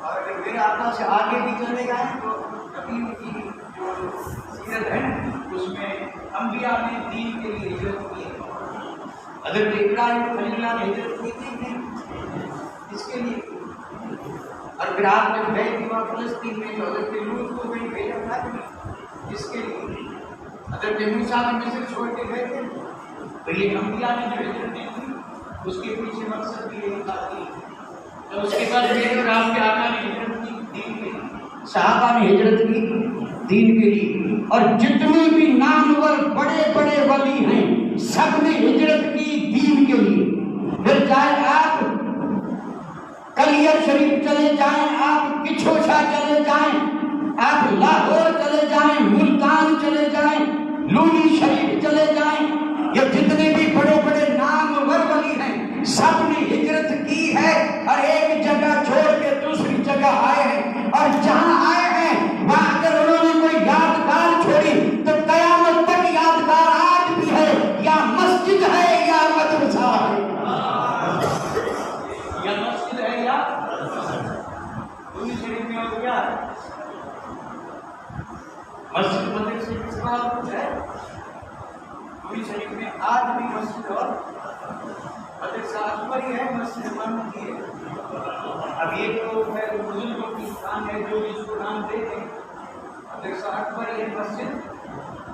محمود شاہ کو نماز سے بڑا پیار اور یہ آپ کے ساتھ میں رہنے والے کہتے ہیں قسم رب کی چاہے جن حالات میں چاہے جا نماز کا وقت ہوا تو آپ نے کالا کاٹ نہیں کیا نماز چاہے جہاں بھی ہوں جس حال میں بھی ہوں چاہے جیسی تکلیف کیوں نہ ہو لیکن جب نماز کا وقت آیا تو آپ نے کیا کیا خالی نماز اور تاکید بھی زیادہ تر آپ نماز ہی کی فرماتے اور اس لیے آپ کے جو مسائل خاص تھے ان کو بھی اس چیز میں بڑا پکا کر دیا جان جائے تو جائے لیکن نماز نہ جائے. تو یہ محمود الاولیاء میں بات کر رہا تھا بچپن. اب آپ مجھے ساتھ دیں گے تھوڑا آپ تو دیں گے لیکن کچھ لوگ نہیں دے رہے. آپ کا بچپن جو تھا نا بچپن اس بچپن کو ایج بھر بنا کر آپ کے والد ایج دیکھ دیا. آپ سیرت کی کتاب اٹھا کر کے دیکھیں آپ کے والد کا اظہار ہوا تھا آپ کی عمر 4 برس کی تھی اور اس سے پہلے آپ نے پورا فیض دیکھ لیا اور کتاب میں یہ لکھا ہے کہ کسی چیز کی ایک کاش بنا کر کے اور اس پر نظر ڈال کر کے آپ کو کھلا دیا. اب یہ فیض دینا ہوا اور یہ اسی کا اثر تھا کہ جیسے ہی وہ چیز آپ کے مبارک پیٹ میں پہنچی عشق بیدار ہو گیا. یعنی دنیا سے نفرت اور اللہ اور اس کے رسول سے عشق. 4 برس کی عمر سے یہ ابتدا ہوئی عشق بیدار ہو چکا تھا اور اسی دن سے معرفت مولا کی طلب مولا سے ملنے کا شوق. اور اگر یہ شوق پہلے سے بیدار نہ ہوتا تو ابھی جوانی کی تحریش میں قدم بھی نہیں رکھا ہے. مرشد کی تلاش میں نکلے ہیں. آج کوئی نکلتا ہے تلاش میں نہیں. آج حال یہ ہے کہ اگر بات پی رہے تو بیٹا کسی پیر بن اگر وہ کچھ پڑھا بھی نہیں ہے پھر بھی پی ہے. تو یہ آج یہ چل رہا ہے یعنی پیر کا بیٹا پی اور پھر اس کا بیٹا بھی پی پھر پیر پی. آج کل اس کو پیر کہتے ہیں پیر نہیں اسے نہیں کہتے. پیر کہتے ہیں اسے جس نے باقاعدہ راہ سلوک کا سفر طے کیا. یعنی سلوک کے معنی وہ راستہ جو بندے کو خدا تک لے جاتا ہے اسی راہ پر منزلیں طے کر کے اور خدا کی بارگاہ میں مقرب ہو جانا. اور پھر یہ 2 طریقے پر ہے. کچھ اللہ کے بندے ایک نظر سے سب طے کروا دیتے ہیں اور کچھ منزلیں بنا کر کے اور پھر اس کا سفر کرواتے ہیں اور پھر سالک اس پہ چل کر کے منزلیں طے کر کے اور پھر جا کر کے منزل کو پاتا ہے اور خدا مل جاتا ہے. یہ معاملہ الگ ہے. مدرسے میں پڑھایا جاتا ہے خانقاہوں میں پڑھایا نہیں جاتا. خانقاہوں میں پلایا جاتا ہے. مدرسے میں کیا ہے؟ مدرسے میں شریعت ہے اور خانقاہ میں طریقت ہے. اور طریقت یہ ہے طریقت معنی راستہ اور راستے پہ چلنے والے کا حال یہ ہے کہ کبھی کوئی بتا دیتا ہے کہ دیکھ یہ ہے راستہ اس پر چلے جا نہ ادھر نہ ادھر. اور اگر ادھر ادھر راستے آئے تو بھٹکنا نہیں اور پھر اسی راہ پہ چلتا جا اور جہاں تجھے پہنچنا ہے پہنچ جائے گا. اور اولیاء کا کام یہی ہے جب کوئی بندہ پہنچا ان کی بارگاہ میں کہ مجھے خدا مل جائے میں اللہ والا ہو جاؤں مجھے اللہ کا قرب مل جائے رب مجھ پہ راضی ہو جائے تو اب وہ دیکھتے ہیں کہ آنے والے کی حیثیت کیا ہے. اگر وہ پہلے ہی سے تیار ہو کے آیا ہے تو پھر ایک نظر ڈال کے وہاں پہنچا دیتے ہیں ورنہ راہ بتا دیتے ہیں. اور اگر کوئی ایسا بھی نہیں تو کہتے ہیں تو پیچھے پیچھے چلا اس راہ پہ جدھر ہم جاویں پیچھا مت چھوڑنا اور پیچھا نہیں چھوڑے گا تو جہاں ہم پہنچیں گے وہاں تو پہنچے گا. ولی کہتے ہیں اس کو ہے جو ایمان والے کو اللہ کے رسول تک اور اللہ تک یہ مرشد ہوتا ہے. اس لیے پیر بناتے ہیں پیر اس لیے بناتے ہیں اس کو اور آسان کرنا. ایمان والے کا سب سے زیادہ محبوب اور پیارا یہ بڑے پتے کی بات ہے. اور آپ جو جواب دیں گے وہ بے شک ہے کوئی شک نہیں. ایمان والے کے نزدیک سب سے زیادہ محبوب ہے، سب سے زیادہ پیارا۔ تو آپ نے کہا محمد رسول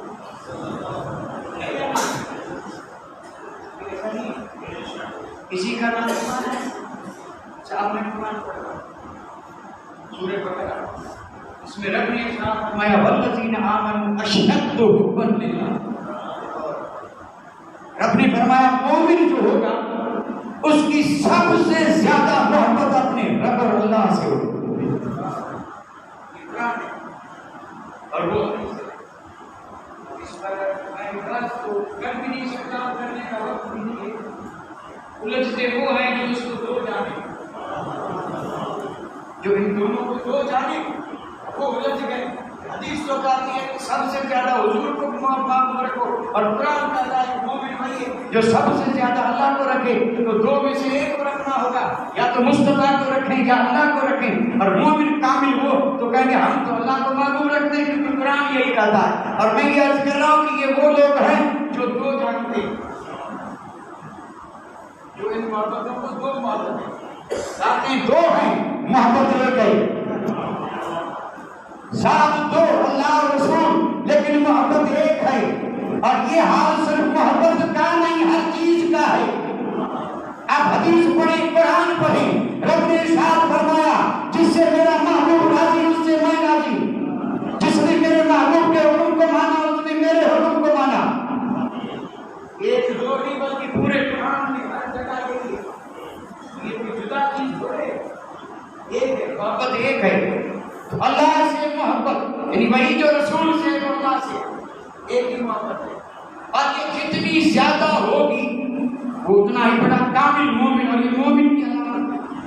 اب قرآن کا فیصلہ مد نظر رکھتے ہوئے آپ مجھے بتائیں جس کو جس سے محبت ہوتی ہے وہ اس سے ملنا چاہتا ہے کہ نہیں؟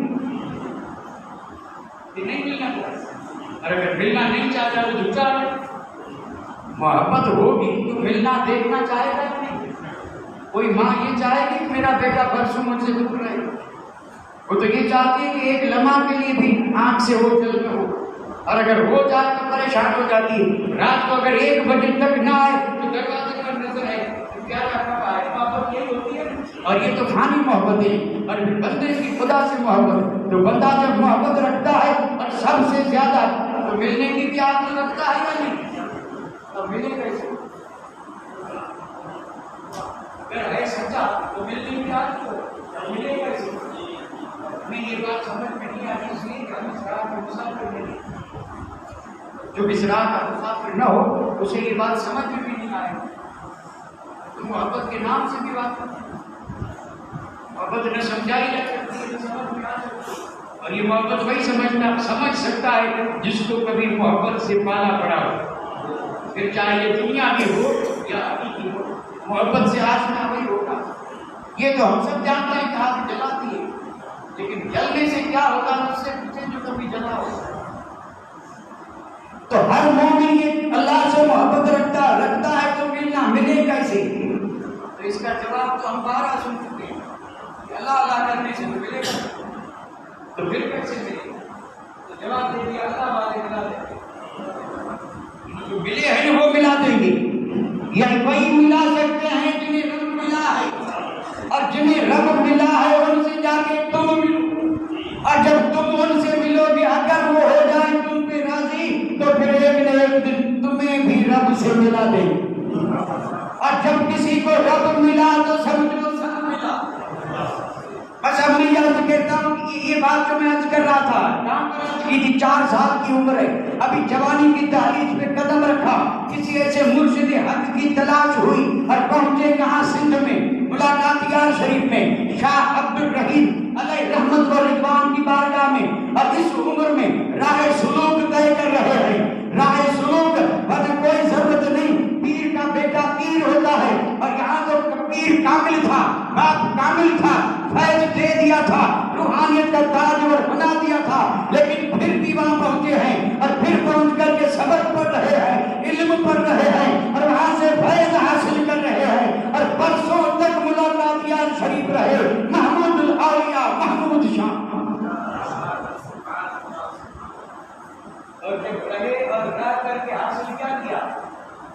ایک مشہور بزرگ کا مشہور قول کر کے اجازت بس اتنا ہی، آگے پھر کبھی انشاءاللہ۔ اور یہاں پر کئی بحثیں صاف ہو سکتی ہیں، پیر بننے کے لیے، رہبر بننے کے لیے، رہنما بننے کے لیے پہلے جا کر کے کسی سے رہبری کے اصول، رہبری کے طریقے یہ سب سیکھنے پڑتے ہیں۔ اگر کوئی راہ سے واقف نہ ہو تو رہبری کیا کرے گا؟ گم شدہ کہے تو خود گمراہ ہے وہ دوسرے کی رہنمائی کیا کرے گا؟ کر ہی نہیں سکتا۔ تو پہلے خود راہ پہ ہو، اور یہ بڑا مشکل مسئلہ ہے۔ اسی لیے جتنے بھی بڑے بڑے بزرگ ہیں انہوں نے کسی نہ کسی اپنے سے بھی بڑے کے پاس جا کر کے اور بیٹھ لیا۔ خواجہ معین الدین اجمیری نے پیر نہیں بنایا، کسی کو یہ بھی پتہ کیا خواجہ عثمان ہارونی کون تھے؟ خواجہ عثمان ہارونی ہارونی کون تھے؟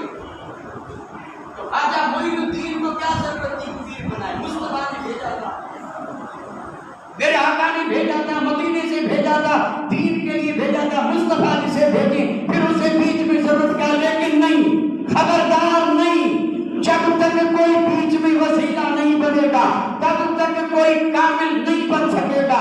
اور اگر عروج حاصل کرنا ہے تو معین الدین کی زندگی سے اچھا میں اگر پوچھوں پیران پیر، دستگیر، روشن ضمیر، پیروں کے پیر، سارے پیروں کے پیر، غوثوں کے غوث، کتبوں کے کتب، اور حد تو یہ ہے کہ افراد کے بھی سردار، سید الاقطاب، سید الاغواث اور سید الافراد، یہ کون ہے؟ محبوب سبحانی، اور صرف محبوب سبحانی نہیں، شہباز لامکانی۔ اور اب تو ایک لقب سبحان اللہ زبان زبان پہ ہے، قندیل نورانی۔ اب جو خود قندیل ہے، قندیل، اور قندیل مانا نورانی، قندیل کہتے ہیں اس کو جس میں چراغ رکھا جائے، قندیل مانا چراغ رکھنے کی، نور کی قندیل ہے، تو جو نور کی قندیل ہو اب اس کی، تو میں آپ سے اگر پوچھوں کہ پیران پیر دستگیر کا پیر تھا یا نہیں تھا؟ بولیے تھا۔ اور اگر خبر نہیں ہے تو کل استاد سے اور مدرسے میں جا کے مولوی صاحب سے پوچھیے، مولوی تو ہے اس لیے، یہ مولوی جو ہے یہ کس لیے؟ آپ نے تنخواہ دے کے پوچھیں گے نا، پوچھتے کیوں نہیں؟ آپ کہیں گے ہمارے پاس فرصت نہیں، آپ کے پاس فرصت نہیں، مولوی صاحب کے پاس کہاں فرصت ہے کہ آگے آپ کو بتائیں۔ غوث اعظم نے خود پیر بنایا۔ ابھی ہستیاں تو دیکھیں، معین الدین، محی الدین، اور پھر حضرت زکریا ملتانی کا مرشد تھا یا نہیں؟ بہاؤالدین، اللہ اکبر، شاہ نقشبند، نقشبندیوں کے سردار، ان کا پیر تھا یا نہیں؟ ان کو ہم کیا سمجھتے ہیں؟ انہوں نے تو پیر بنایا، ہم یہ کہیں ضرورت نہیں ہے۔ اگر کوئی یہ کہے کہ مجھے ضرورت نہیں ہے، میں دائرے کی کیا کروں گا؟ یہ دائرے والا مسئلہ نہیں ہے، اس میں خطرات ہوتے، اس میں خطرات ہیں۔ میں یہ نہیں کہتا کہ دائرے کو راستہ نہیں ہے۔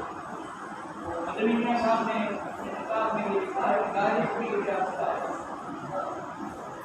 دائرے کون کہتا نہیں ہے؟ ڈائریکٹ ہے کوئی جو یہ کہے کہ ڈائریکٹ راستہ نہیں ہے؟ آپ نے دلیلوں سے ثابت کیا ڈائریکٹ ہے۔ آپ ذرا ابھی توجہ میں پڑ گئے، اللہ اکبر، اچھا آپ بیدار ہو گئے۔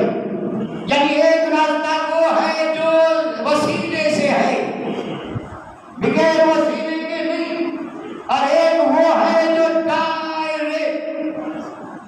اب تو میری اشارہ نہیں کرتا، ڈائریکٹ ہے یا نہیں؟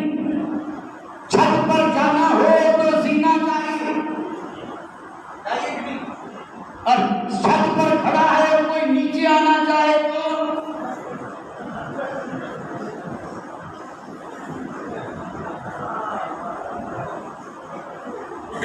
اور پھر بزرگ نے یہ فیصلہ کیا کہ اگر کوئی وسیلے کی بات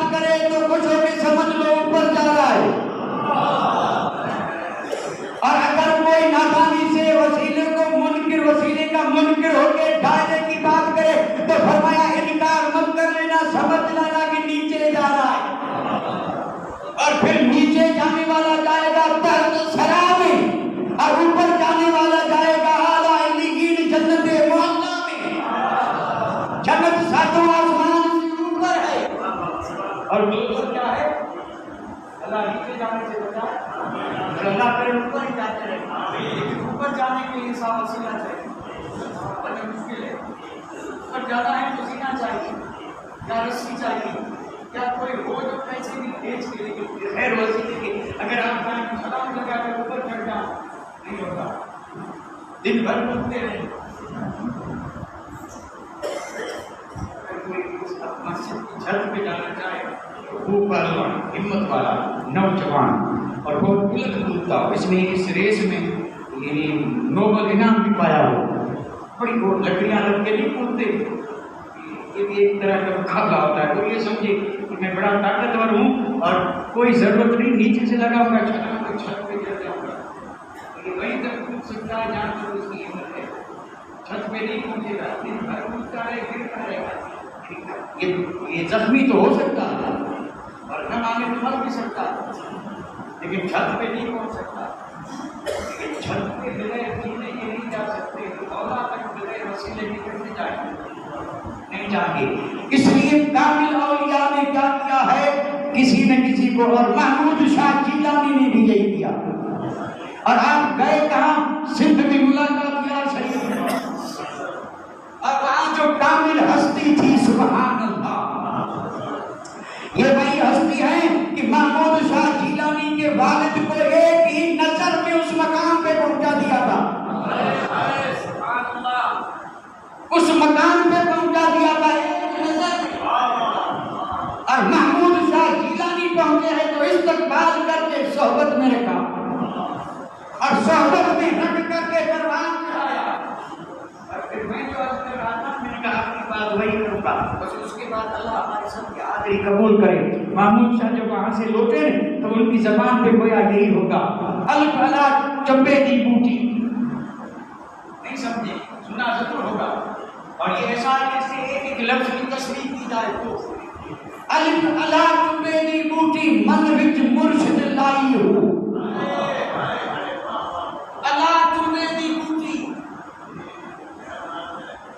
کیا سمجھے بوٹی سے نہیں سمجھتے، پھر وہ بوٹی جو چکر جاتی ہے، اور یہ بوٹی بھی کیسے الا چمبے، زمینی بوٹی نہیں، الف الا چمبے دی بوٹی، یعنی جیسے زمین پر می برسا، آپ نے کوئی پودا جو ہے اس کا بیج زمین میں ڈالا اور پھر اس زمین میں ڈال کر کے اسے پانی دیتے رہے اور پانی دے کر کے انتظار کرتے رہے کہ پانی دے دے کے اسے جب پروان چڑھایا تو پھر اس میں پھول کھلے، اور جب پھول کھلے تو خوشبو مہکی، اور خوشبو مہکی تو گزرنے والے متوجہ ہوئے، انہوں نے غور سے دیکھا کہ واہ بھائی واہ، کمال کر دیا، کیسا خوبصورت بوٹا لگایا اور کیسے گل کھلے ہیں، یہاں سے گزرنے والوں کا دماغ معطر ہو جاتا ہے، یہ تو باہر کی بات ہے، سچی طلب لیں گے۔ جب کوئی مومن کسی مرشد کے پاس پہنچتا ہے تو وہ دنیا کی نہیں معرفت الہی کی بوٹی دل میں بو دیتا ہے، اور پھر یہ کہتا ہے الف الا چمبے دی بوٹی من وچ مرشد پائی ہوں، اور پھر نبی اس بات کا پانی ملیا ہر رگے ہر جائی ہوں۔ نبی اس بات کا کبھی کیا ہو تو سمجھ میں آئے، ہم نے مرشد بھی بنائے، ہم مرید بھی بنے، لیکن مرشد مرید کے بیچ میں جو چیز پانی کا کام کرتی ہے وہ یہی ذکر ہے، لا الہ الا اللہ، اور لا الہ الا اللہ کی ضرب لگانا ہے دل میں، اس میں ایک نفی ہے، ایک اس بات ہے، جتنے بھی معبود باطل ہیں وہ کہتا ہے کوئی معبود ہے ہی نہیں، ہے تو اللہ ہے، نفی اس بات کا پانی ملیا۔ ہم نے کبھی نفی اس بات کا پانی دیا، پانی میں بیٹھ کے لا الہ الا اللہ، نفی اس بات ہے، یعنی مرشد نے پانی میں ڈوبکی لگائی اور لگا کر کے پھر کا پلا پانی، اور پانی کون سا؟ تو نفی اس بات، لا الہ یہ نفی ہے، الا اللہ یہ اس بات ہے، لا الہ الا اللہ یعنی نفی اس بات کا پانی ملیا، ہر رگے ہر جائی ہوں، یہ ٹوٹی تو لگی تھی دل میں، لیکن نفی اس بات کا پانی یہ انگوٹھے کے ناخن سے لے کے اور سر کے بال تک یہ پانی پلا رہا ہے، سارے جسم میں یہ پانی گردش گردش کر رہا ہے، جہاں جہاں یہ خون گردش کر رہا ہے، وہاں وہاں لا الہ الا اللہ، لا الہ الا اللہ، کبھی ادھر کبھی ادھر۔ اور جب سارے جسم کو یہ پانی پلایا تو پھر ہوا کیا؟ نفیس بات کا پانی لیا، ہر رگے ہر جائی ہو، اور پھر اندر موتی عشق مچایا۔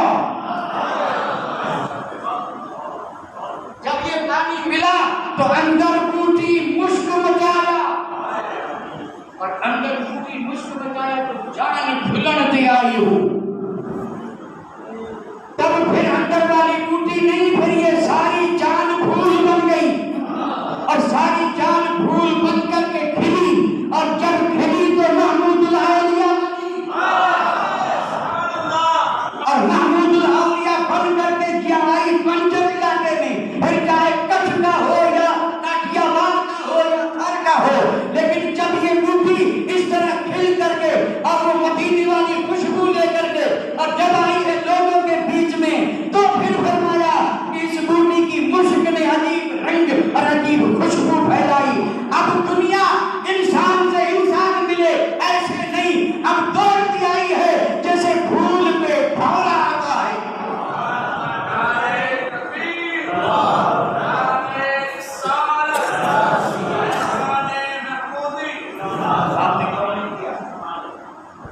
انسان کے پاس انسان جاتا ہے، اور یہ سلسلہ جب سے انسان نے راستے سے نکالا تب سے ہے۔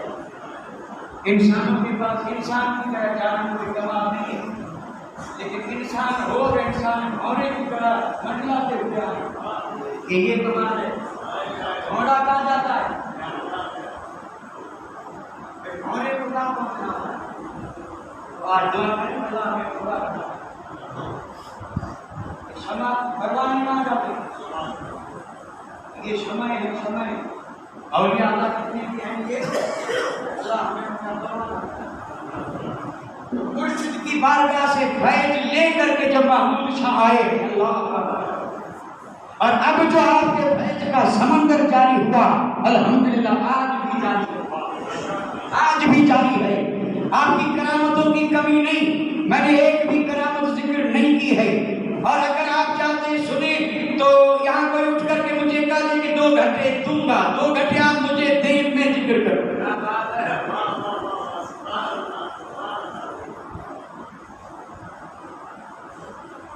کوئی بات نہیں، اللہ جو میں تھک گیا ہوں لیکن پھر بھی مجھے ہمت کر کے اور اس طرح دعوت کریں اور اس طرح اب میں ہی جانتا تھا کہ کوئی ضرور نہیں اٹھا، تب بھی میں 2 گھنٹے نہیں بول سکتا تھا، لیکن چونکہ بہت وقت ہو گیا بھائی، بہت وقت ہو گیا، 1.5 گھنٹہ ہو گیا، تقریباً 1.5 گھنٹہ، تو محمود الاولیاء میں ان کرامتوں کی کوئی کمی نہیں، اور اگر سب سے بڑی کرامت دیکھنا ہو تو دارالعلوم فیض اکبری کو دیکھیں۔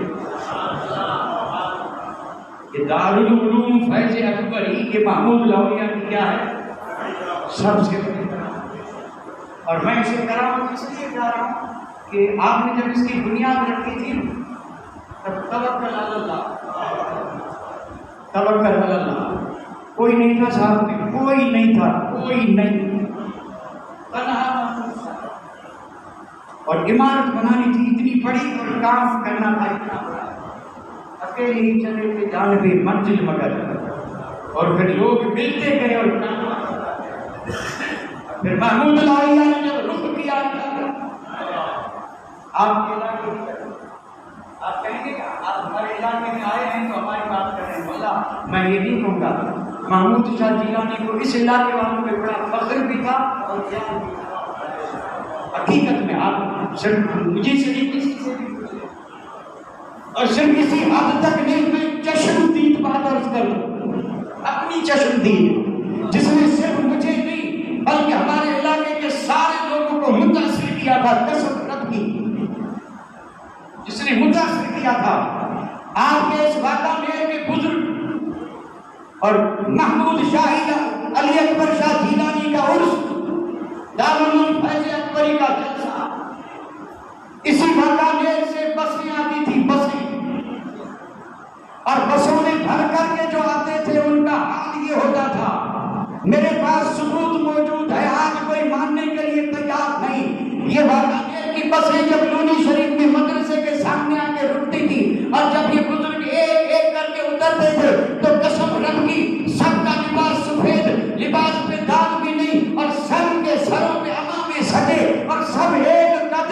اور سج دھج کے ساتھ جب یہ بوڑھے اترتے تھے تو لوگ حیرت سے دیکھتے تھے کہ یہ کون ہے اور کہاں سے آئے.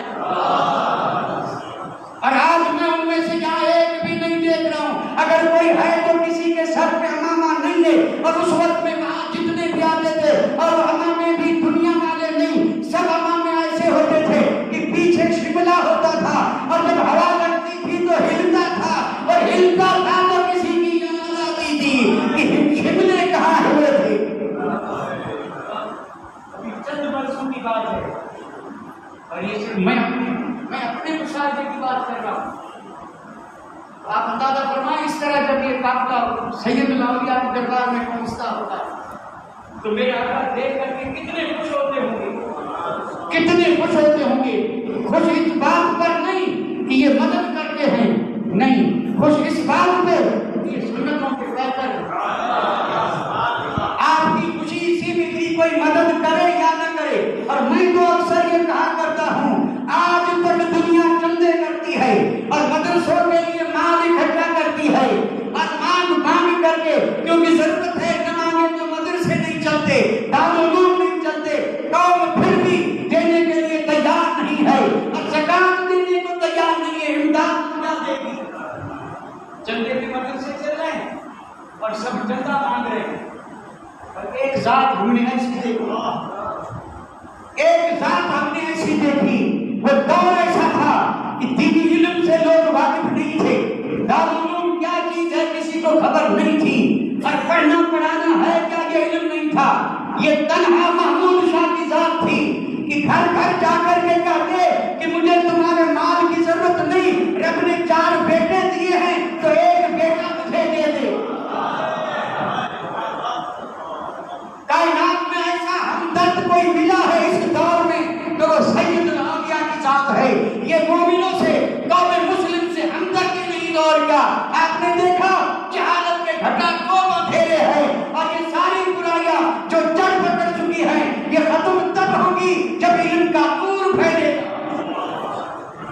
تو آپ نے مانگا ہے تو کیا مانگا؟ کہا بیٹا دے دو, بیٹا دے دو. تو کیا سب نے تھوڑے دیے ہوں گے؟ جس نے بھی دیا تو آپ نے کہا الحمدللہ. بیٹا اس لیے نہیں تھا کہ وہاں آپ کی بھیڑ بکریاں چرائے, بیٹا اس لیے نہیں مانگا تھا کہ وہاں خدمت کرے اور وہاں پر آپ کی چاکری کرے, نہیں. آپ نے بیٹا اس لیے مانگا تھا, آج مجھے صرف تو اپنا بیٹا دے اور کل میں اسی کو تیری قوم کا رہبر بنا کے بھیجوں گا.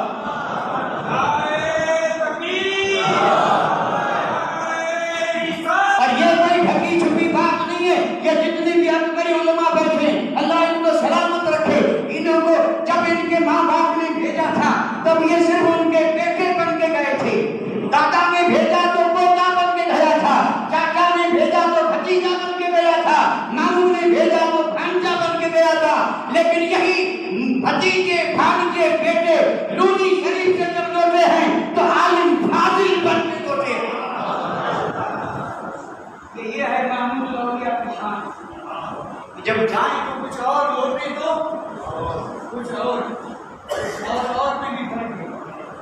یہ چیزیں اور جگہوں پہ بھی ہو رہی, لیکن جب اور کریں گے تو اور میں بھی فرق ہے. تو محمود الاولیاء نے بیٹے مانگے.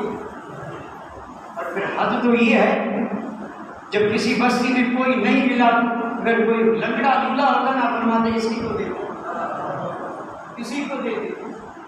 کہ آپ اندازہ فرمائیں کتنی امت کے ساتھ کتنی بھلائی تھی. اور جب کوئی بیٹا نہیں دیتا تھا بستی میں سے رنج کتنا ہوتا تھا. آنکھیں چھلک جاتی اور کہتے جو تمہارے کام کا نہ ہو وہ دے دو, اللہ اکبر, وہ دے دو. اور ایسے کئی آئے تھے جو ہم نے دے دیے. اور پھر وہ جب اذان دیتے تھے قسم رب کی ان جیسی اذان آج تک کسی نے نہیں دی. حالانکہ وہ مجبور تھے, معذور تھے, گھر کے کام کے نہیں تھے, لیکن انہیں یہ کمال اس لیے ملا کہ مانگ کر لانے والا کوئی شان والا تھا. اور جب عظیم کام کے لیے مانگا تھا تو رب نے اسے نوازا بھی ایسا کہ اچھے دیکھتے رہتے تھے, اور وہ لگنے جب اذان دیتے تھے تو اذانیں بلا دی جاتا تھا.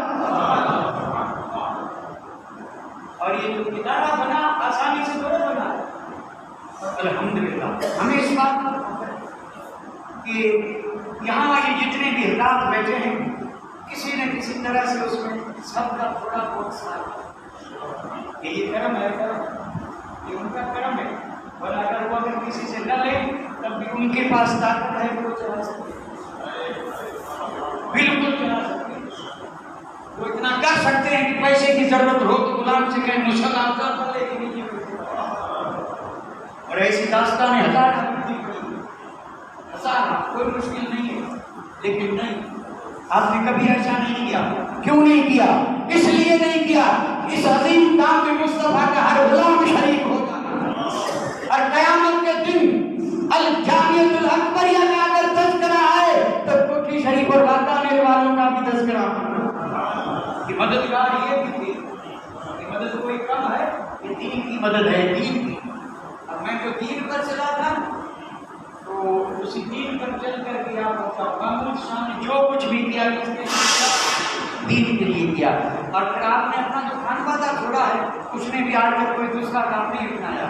حالانکہ اس کے بعد کئی لوگوں نے راستے بدل دیے، لائنیں بدل دی اور پھر دوسرے کام میں لگ گئے، اچھے خاصے کما بھی لیا، محل بھی بنا لیے، امیر بھی بن گئے، گاڑیاں بھی ہو گئی. لیکن یہ خاندان ابھی اسی روش پہ، ابھی اسی روش پہ ہے. تم جو بنو بننا چاہو، ہم جو بنے ہیں وہی کافی ہے. وما علینا الا البلاغ وآخر دعوانا